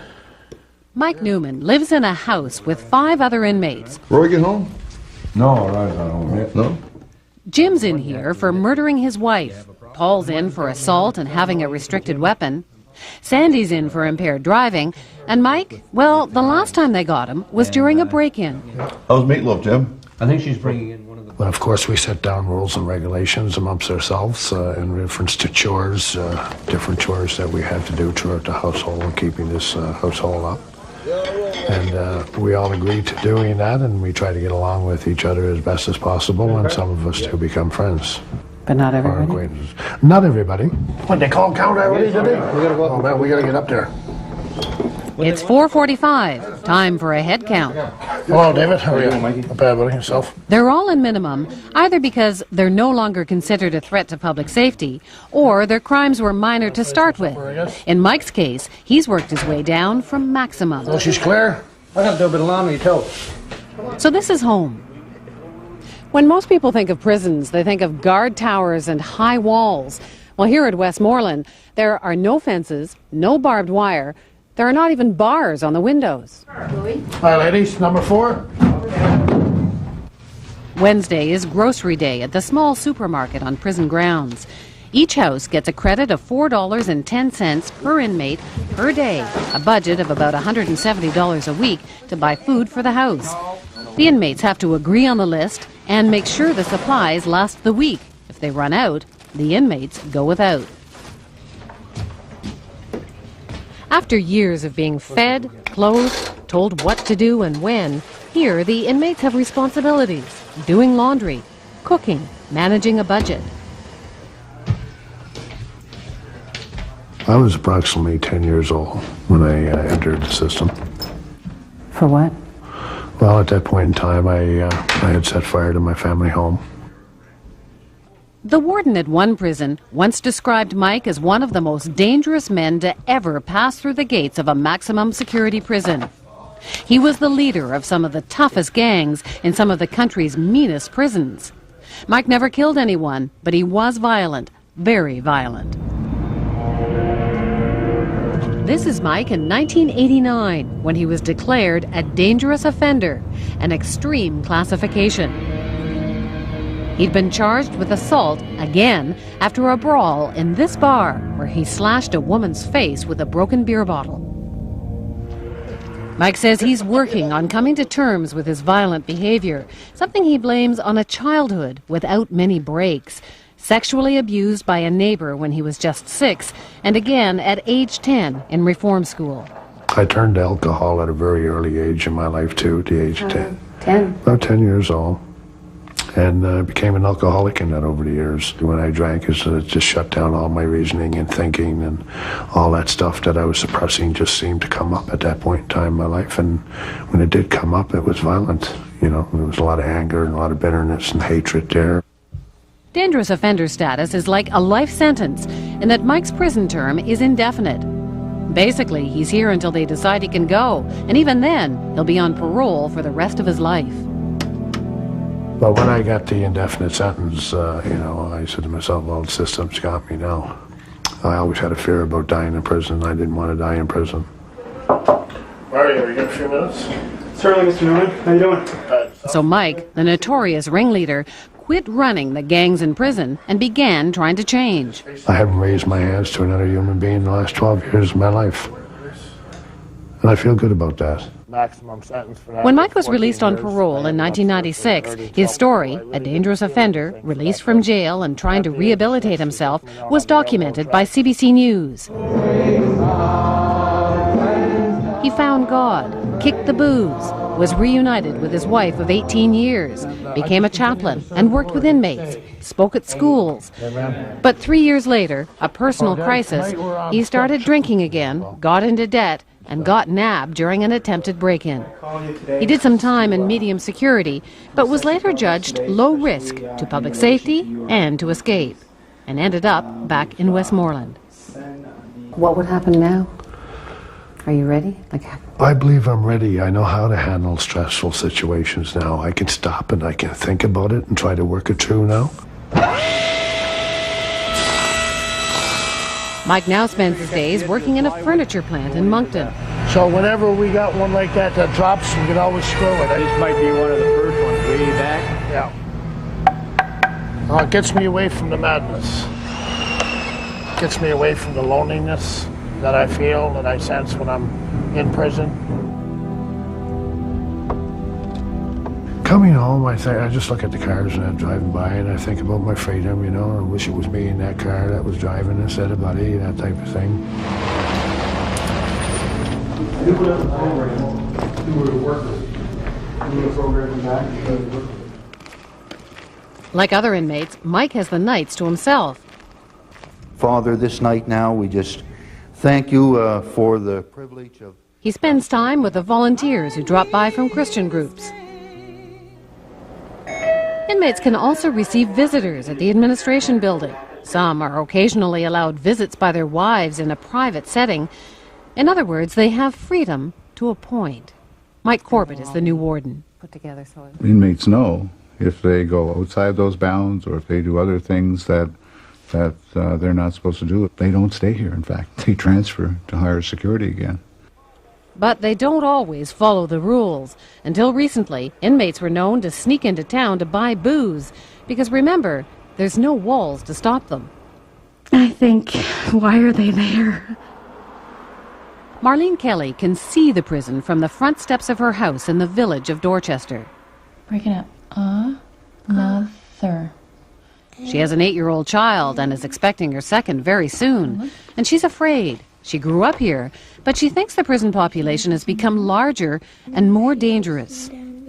I mean, if you put your child out to play in the front yard, you hope that one's not going to walk along and, you know, say, come here. There's probably nothing I can say to alleviate her fear. Corbett says there have been 2 escapes in the last 12 months, but they were both recaptured. And he says it's been more than 10 years since any escapee from Westmoreland has harmed anyone. Does that make me feel better? No. Just because, you know, it's like, well, I can't guarantee you that they're not going to hurt anybody. But, you know, in the last 10 years they haven't. Well, that's not a guarantee. But public safety isn't the only issue. Some locals feel the inmates have it too soft. 5 minutes to count and walk up. You're locked in at night, you know, your alarms go on the door and that at night time. It really is a prison. It's a prison to me. It's a very lonely place to be. It doesn't matter how nice the setting is. You could house 50 people at the Sheraton or the Hilton. We keep them there for 20 or 30 years and restrict where they go, you're still incarcerated. And Mike says his chances are a lot better being released from here. Well, being released from a maximum security institution back into society, it's a culture shock. It's a culture shock, and you really don't know how to act. And for me, over the years, being released from a maximum was always head for the bar. Because I didn't know how to deal with it. What the statistics show is that 96% of our inmates from this institution succeed on conditional release, on day parole or on full parole. I can absolutely guarantee if you leave them in medium or leave them in maximum and say just stay there until your sentence is over, the failure rate would be, I believe, I'm positive, would be much, much higher. Just recently, Mike was turned down for parole. He'll get another chance to plead his case for freedom to the parole board in 2 years. I was just watching these people drive by and just wish that I had my freedom myself. Won't be long, though. Hopefully.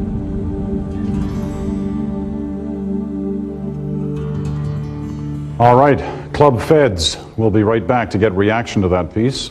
Don't go away.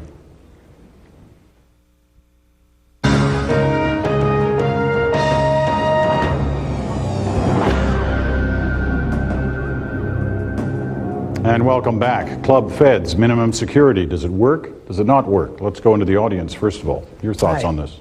My thoughts are is that a lot of guys start in the max, go down to a medium, and work their way to a minimum, which is like a halfway point to getting back on the street. I think it's a very important step for a lot of long-timers and lifers. I think it's a real good thing. All right, let's check with a guard here in our audience as well over on this side. Your thought? Well, I've worked in Collins Bay Pen. I've worked at Pittsburgh, which was a minimum for a short period of time. I'm now at Joyceville. And correctional officers work with the inmates when they apply to go to camp. And what I find is, if you imagine yourself in university or you have a job and you have a goal. I don't think there's any inmate in here that can't say that his goal is to get to camp. And I think that carrot that's in front of them is very important. And as your program has pointed out, it's a key to giving them an opportunity to have success. All right, Kim Pate, your thought.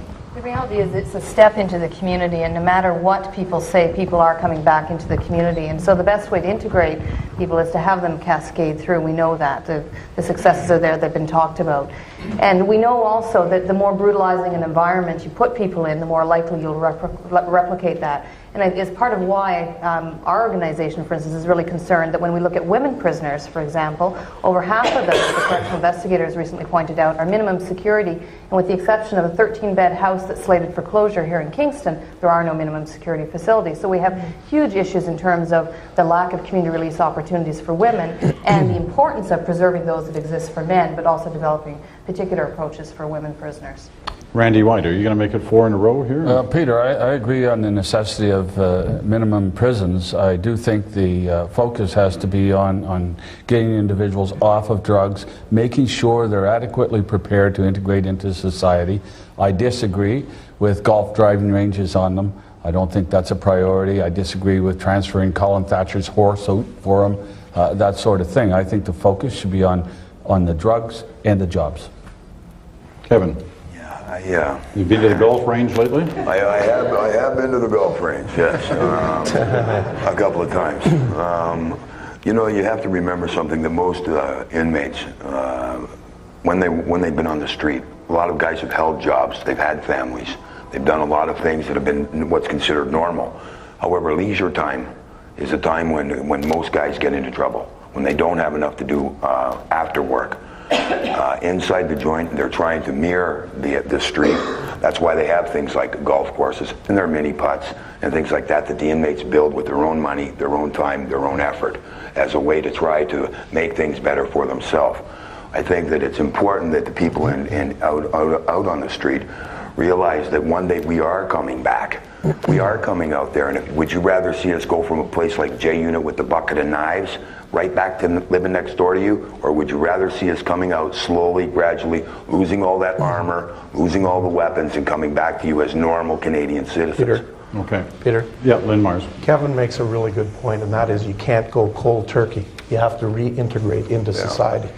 And you know, the golf course at Ferndale, let me tell you about the golf course there. Well, you have to tell me briefly. It was built by inmates. It's used on the weekends only by inmates. The rest of the time it's used by big brothers and people in the community. The mayor of Mission, British Columbia, thinks it's a wonderful idea. Kevin knows that, and people should understand that these are the things that are important to reintegrate. One brief comment, a sentence or two right here. Yes, okay. I'd just like to say that I've never met, I'm a volunteer at Pittsburgh Minimum Security. I've never met anyone that said that they thought it was a good place to be. I've had guys that have walked away literally the night after, and I don't know why anyone would do that. It's a privilege to be there, but... Okay. I got to thank you for that. Okay? A reminder again of value-added material at cbc.ca. If you are interested in minimum security, there's a full interview with one of the inmates you met in Wendy's documentary. You learn right away. There's guys there that have been there before you. A lot of them will show guys exactly what's to do and what not to do, what to say, what not to say. Those sort of things you learn as you go, and you learn quickly. These institutions do little more than warehouse, and they're an age-old solution when you don't know what to do with somebody. The public does expect punishment, but I don't think they only expect punishment. They do expect that, yes, we're going to punish somebody, but we're also going to, try to, through the process, change them and hopefully rehabilitate them.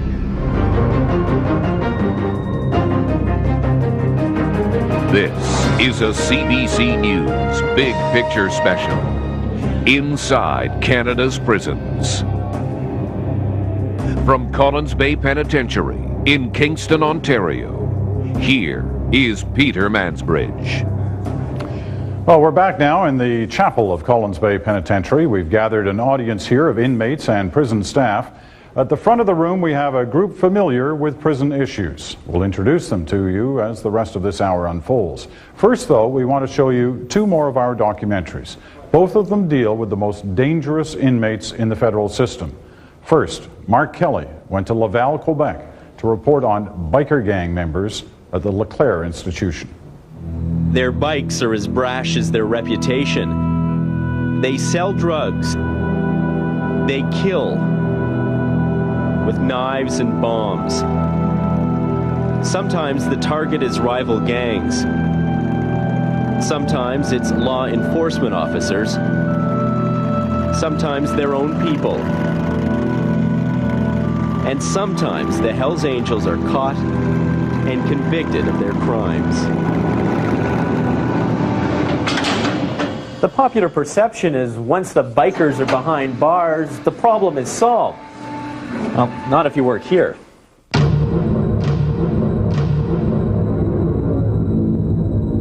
This is the Leclerc Institution, and these days it's the home of the Hells. Consider this. In the Hells hierarchy, the guys at the top of the gang, the baddest of the bad, they're known as the full patch, and they're a select few, only about 28 in the entire province of Quebec. 14 of them are right here. So are another 50 prospects, or junior members. Coupled with the gang's wealth and connections on the outside, it gives the Angels here the power to control the drug trade, intimidate guards, and strong-arm other inmates. And as we discovered, it also gives them the power to keep their critics silent. Merci. Denis Cloutier was brought in as warden here to take control of the growing biker population. We cannot underestimate their influence, their power at times. He called a meeting with gang leaders. His message was blunt. This is not the territory of bikers. This is not the territory of a particular group of inmates. This is the territory of the correctional service, and we show that very clearly. After Cloutier arrived at Leclerc, so did more Angels. Corrections Canada decided to put them under one roof in Quebec to try to contain what it admits is its top security problem. So how did you convince your staff that this institution was indeed safe? I asked each and every one of them, each and every one employee here, there's no tolerance for any intimidation. And intimidation can kill. 1997, 2 guards gunned down in broad daylight. One of the killers says the head of the Hells Angels in Quebec, Maurice Montboucher, ordered the killings to destabilize the justice system. Some guards complain the Angels can't be reformed, saying they have a corrupting influence on other inmates. Some inmates agree. No one would say that on camera. They know they're staying here for the long haul. Just the opposite. Inmate Daniel Letourneau says it's the bikers who are under pressure here. You feel it boxed in, I'm sure of that. I'm not a biker, but you sense those things. But you're almost making me then feel sorry for these guys. In a way, we should, because you should see all the pressure. You read the newspaper every day, they talk about them every day. How would you feel? They'd be talking about you, and all the newspapers and everything, they're saying how bad you are, and you're in jail also. For days, the Hells Angels refused to talk to us on camera. They wouldn't even allow us to show you their faces. Until Michel Sky Langlois agreed to talk. He's a founding member of the Hells Angels in Montreal, one of the few still alive. He's doing 5 years, charged with trying to smuggle and sell 170 kilos of cocaine. He's been jailed before for his role in the death of 5 gang members back in 1985. He set the ground rules for the interview. No questions about the Angels' activities outside these walls. He wanted to talk about life on the inside. But I think we get special attention. I ask him if that attention is deserved. No, we're no worse than anyone else, no better. But prison security says they are a lot worse. A sniffer dog now checks for smuggled drugs after 3 Angels were accused of running a drug smuggling ring here. We often hear the name Hells Angels coming out of the investigations, saying inmates are bringing in the drugs for us. But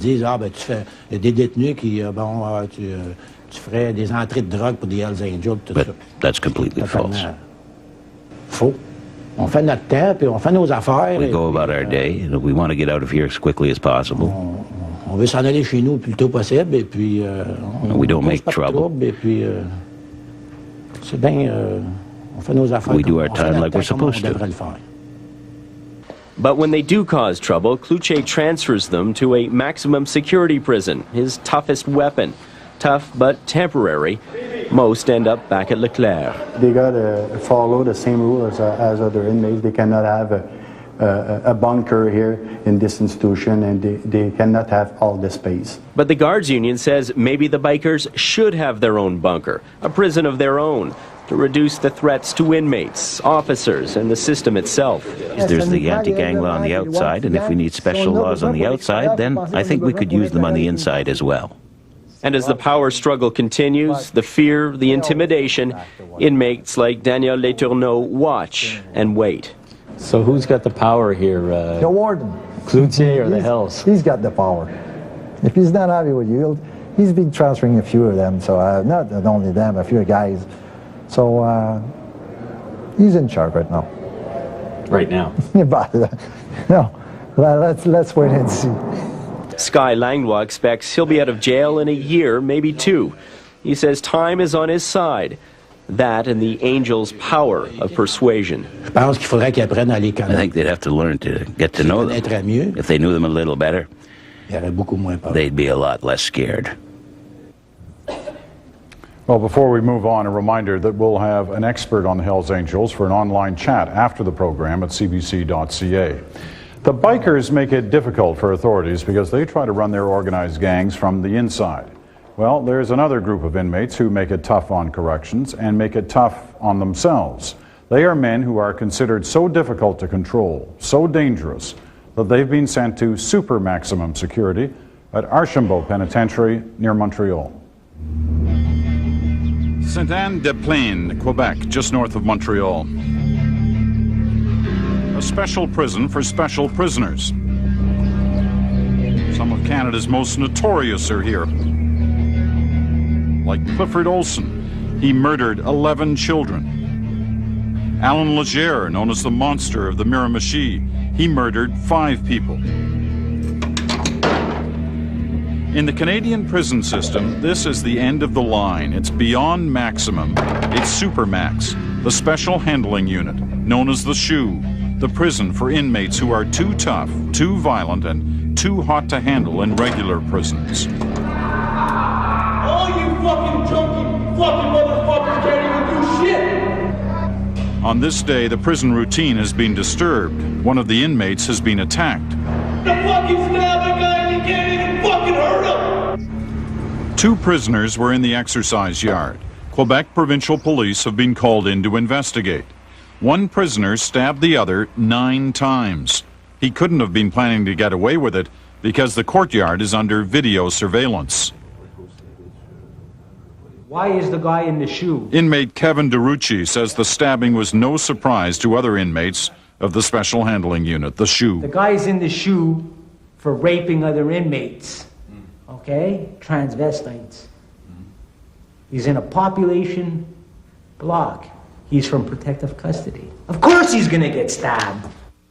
Crime is not supposed to happen inside here. There are 82 men from across Canada housed here in the Special Handling Unit. About a third of those are convicted murderers. But they're not here because of the murders they committed. They're here because they either attacked another inmate, they attacked a guard, or they tried to escape from a regular prison.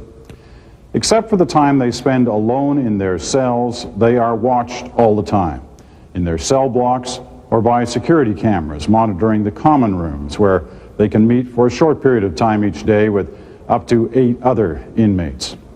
In the Canadian prison system, this is as tough as security gets. The question is it too tough? Cameras see and record everything. The flashing yellow boxes draw the guards' attention to movement. Armed guards watch the men in the rooms. If there is a disturbance, they yell a warning. Then, fire a warning shot or drop in a canister of gas.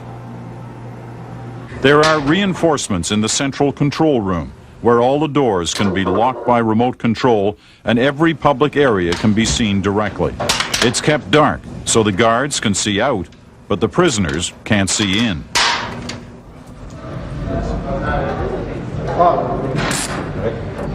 Inmates are never in the presence of prison staff without handcuffs.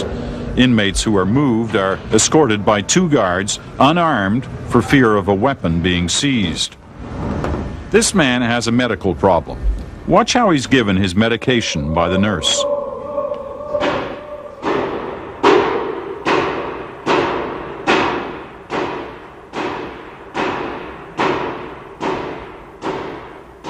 Do some of this. There is no video surveillance in the cells, but guards search the cells when they suspect something, and even when they don't, they go in at random and check everything.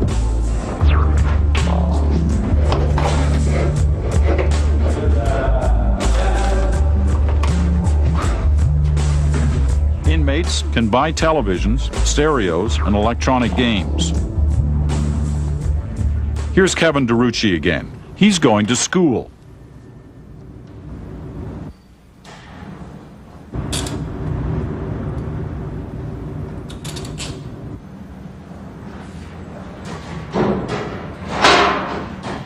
DeRucci committed a number of crimes, including robbery. He's in the SHU for an assault in prison. On page 13. Okay, there's a brainstorming there. Chances are you've never seen a school like this one. Okay, so read the text. The teaching is secondary to the security. We have to take care not to put our head or ears too much near the slot there, because if somebody is angry with us, he could, give us a pencil, use a pencil as a pick or something. These courses and others in anger management and substance abuse are at the core of the issue here. Can anybody improve themselves in this environment? Who tells me Jason Gallant, convicted of murdering 3 prison guards during a riot. I have to turn around, get undressed, turn around, and bend over. And then the next day, the day before I saw them upside down between my legs, now they want me to sit in front of them and have them trust the development of my mind to them, to teach me how to be a good human being when they have so violated the citadel of my character. The SHU is a correctional disaster. Professor Michael Jackson has been studying Canada's special handling units for more than 20 years. It's you against not just the staff at the special handling unit, it's you against the world. And you have to fight for survival. And it's dysfunctional, because when you leave there, you're still fighting. You're not a better person, you're a tougher person, you're a more callous person. And the prisoners themselves recognize that that's a terrible loss. And what do they gain? What do we gain? I can't think of anything. Living in cells like these, in an institution like this, is supposed to help reform an inmate so he can return to regular maximum security prison and then eventually through the prison system to freedom. But in fact, there are some times when an inmate is released directly from here out onto the street. Inmate Kevin DeRucci had that happen to him the last time he got out. It's from one extreme to the next. 1 minute I'm caged up like an animal for years, and the next minute I'm out there. You know what I mean? And I'm supposed to be able to function. It can't be done. I tried. It's not appropriate, and I'm dead against it.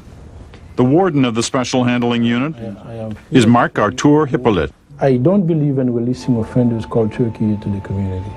I think we have the capacity of taking appropriate measures as a maximum security institution to control that behavior and prepare the inmate gradually.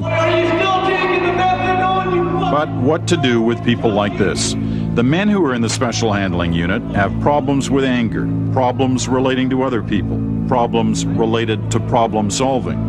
They've murdered people. They've attacked prison guards. This particular series of outbursts is because men who are not normally near each other have been put into neighboring cells. And if the wrong guys get in the same room, they do try to kill each other. You won't even see it when it's coming, you fucking piece of shit! Even here, under the tightest security, they manage to make weapons they call shivs or shanks.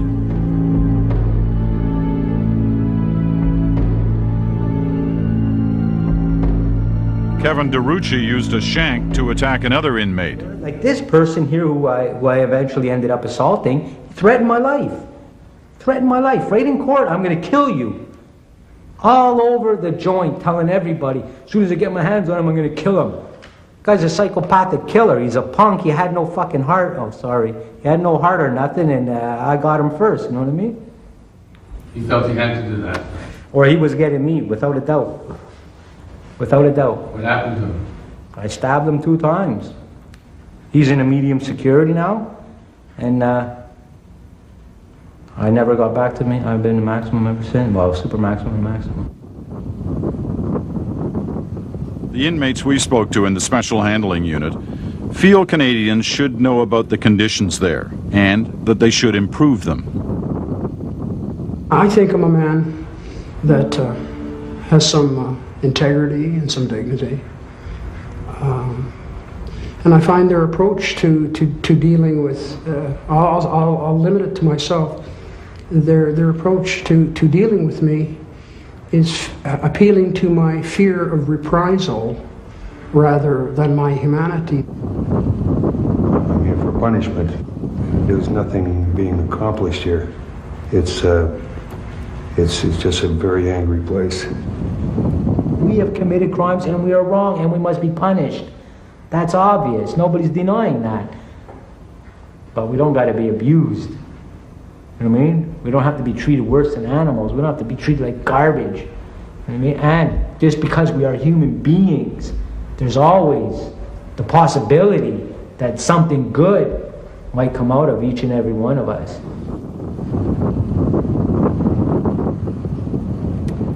Still a lot to talk about. We'll be right back with our panel and our audience of inmates and penitentiary staff.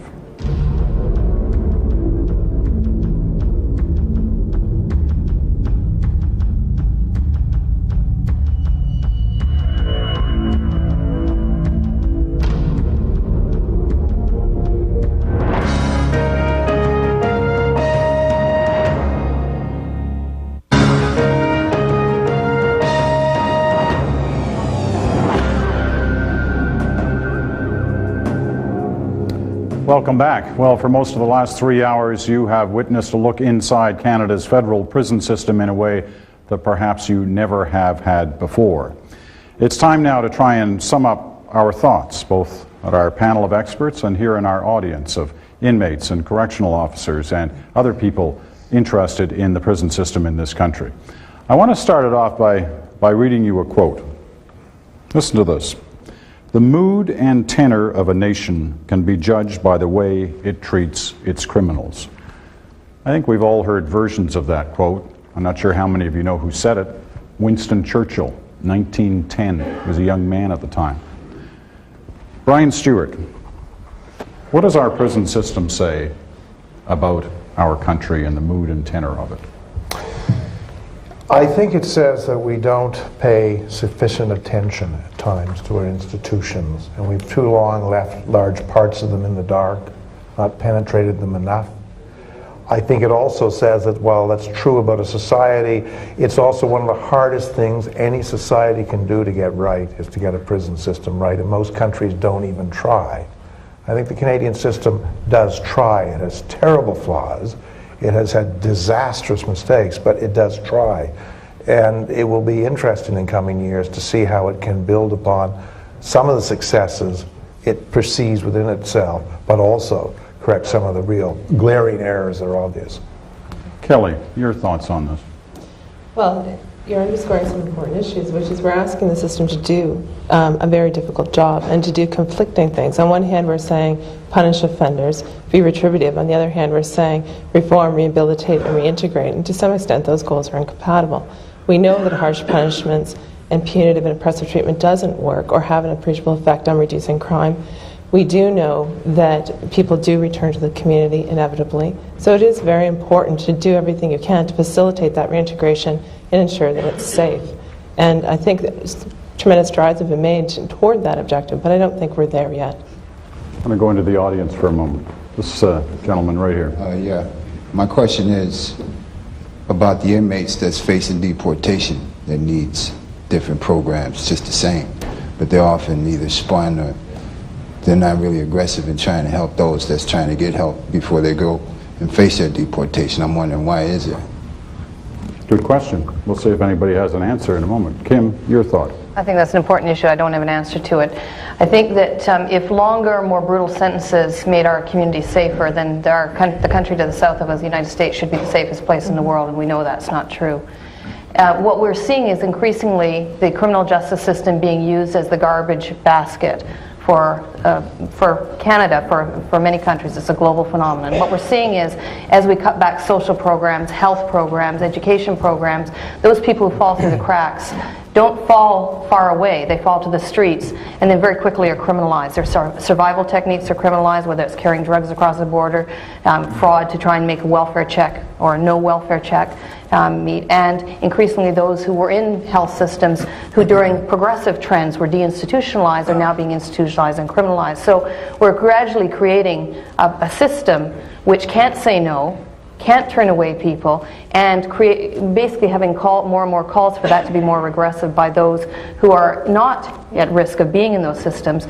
And I think one of the things we saw when we talked about the SHU, the last series that was on, one of the things we know is that those prisoners who are most likely to be most severely sanctioned and most severely categorized and assessed as a risk are those who have been institutionalized for long periods of time, particularly racialized groups, particularly those who have been marginalized historically, because what's in their file is every bad thing they've ever done. And for most of us, if you took every bad thing we've ever done in our lives, starting from when we were put into seized out of our home because of abuse and put in child welfare, right through the juvenile justice system, you see a very different picture than if you just looked at focused on positive things. I think one of the things we need to do is really start refocusing and reinvesting the resources that are being wasted on throwing people away and investing them in our communities for social safety nets. All right, this gentleman here.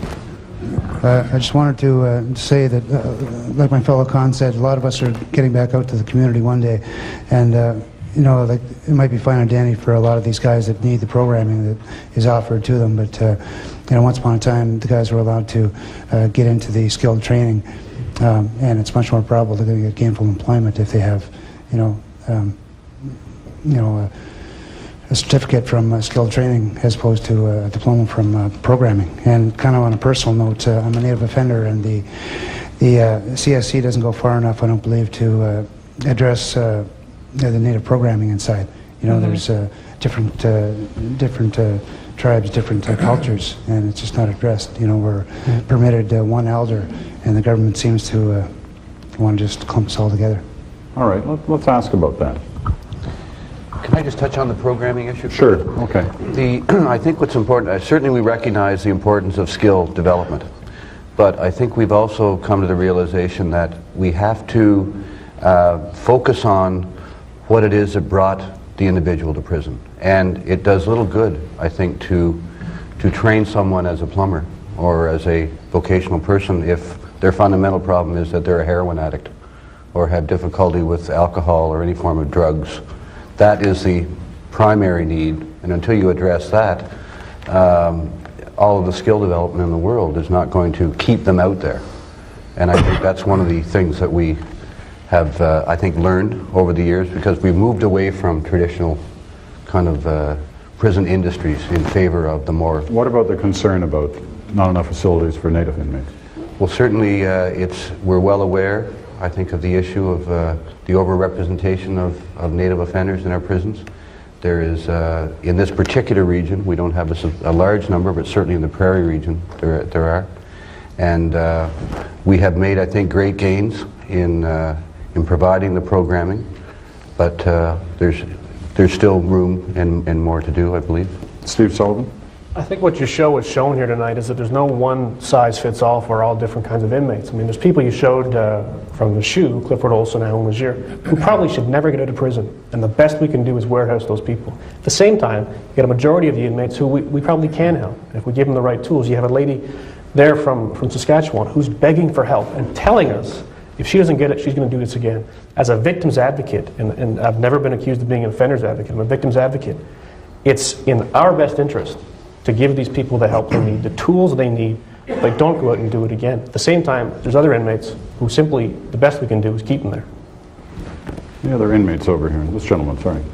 We got to get you a microphone first, so hold on a minute. There you go. I'm an inmate. I would just like to reiterate that we were talking about, or we saw the program about the guy doing 2 years and he was afraid to come to prison or come back to prison. Well, there's a flip side to that coin based on this recent discussion. There's people afraid to get out or apprehensive because exactly the word was balance.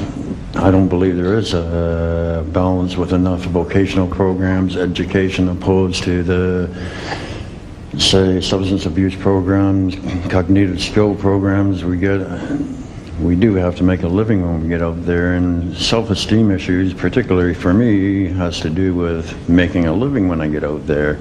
Yes, I'm a recovering drug addict, and I took my programs, whatever, and all programs have to start from within. No matter how many programs you take, it starts here. So I believe there has to be balance.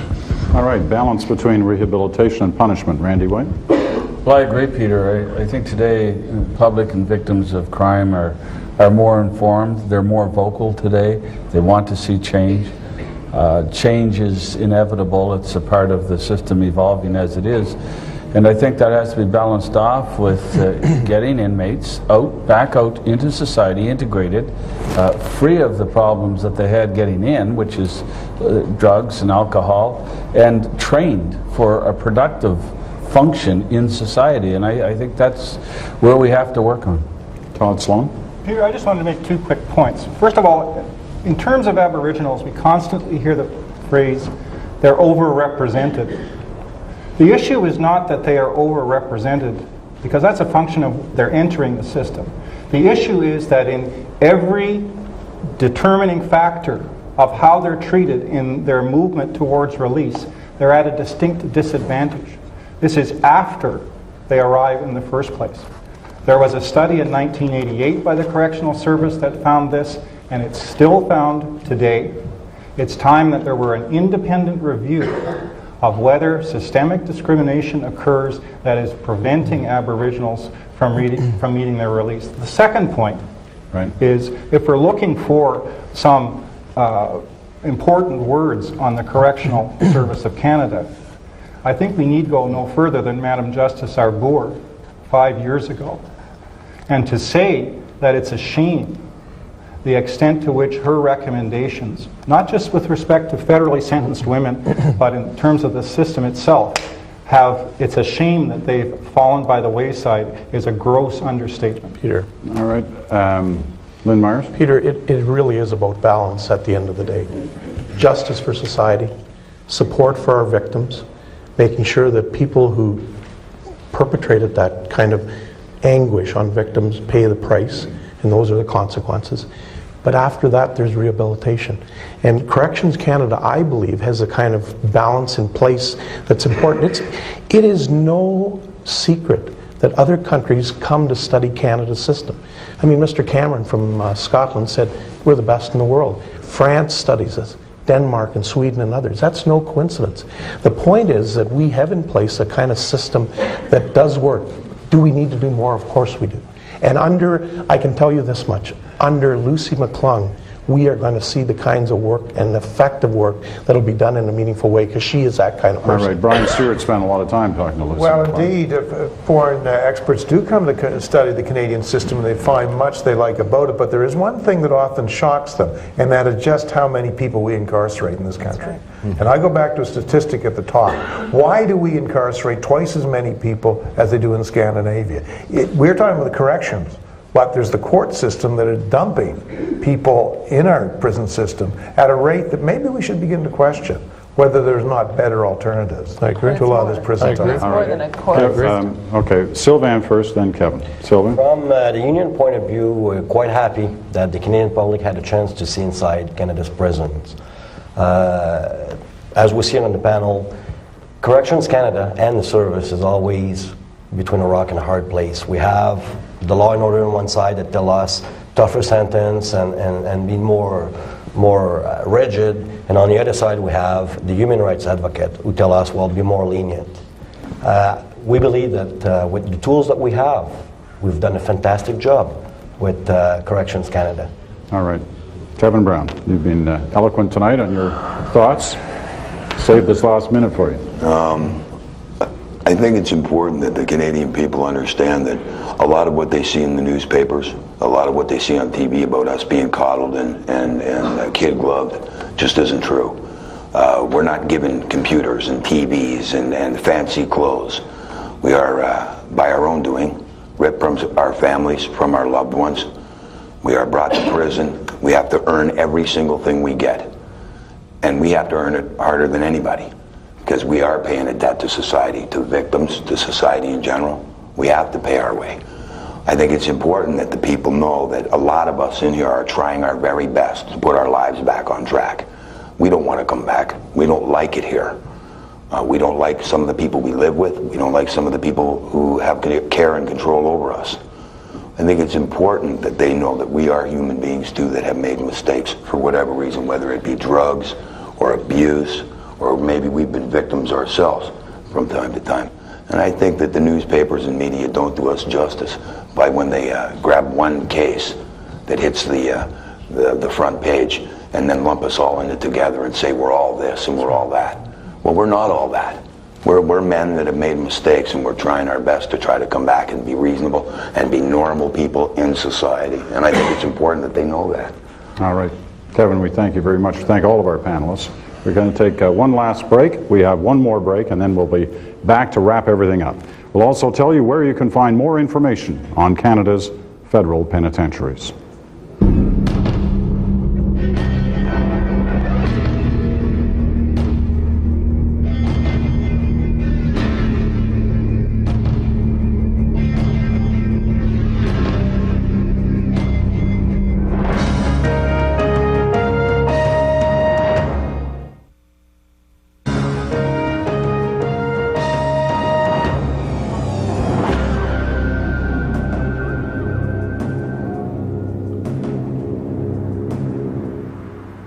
Well, 3 hours seemed like an awfully long time when we conceived this program, but it did fly by tonight. We have many people to thank. First, everyone in this room for making things so lively. We owe a debt of gratitude to Corrections Canada for giving our crews the access they did. And a major thank you to Collins Bay Institution. It is safe to say that no one planning a penitentiary ever considered the possibility of hosting a live network television program in it. We are aware of how difficult it was to accommodate us, so we are extremely grateful for the help we had here at Collins Bay from the warden, Janet DeLotte, her assistants, her staff, and yes, the inmates as well. We hope you found the evening informative. If you want to keep on learning, you can log on to our website, cbc.ca, after the broadcast for several online chats in the hours ahead. You can also pick up Maclean's magazine this week, where you'll find some in-depth coverage of Canadian penitentiaries and an article by our own Brian Stewart. And if you missed any part of this program, it will be rebroadcast on Sunday at 3 p.m. Eastern Time on CBC News World. Thank you so much for watching tonight. I'm Peter Mansbridge at Collins Bay Institution in Kingston, Ontario.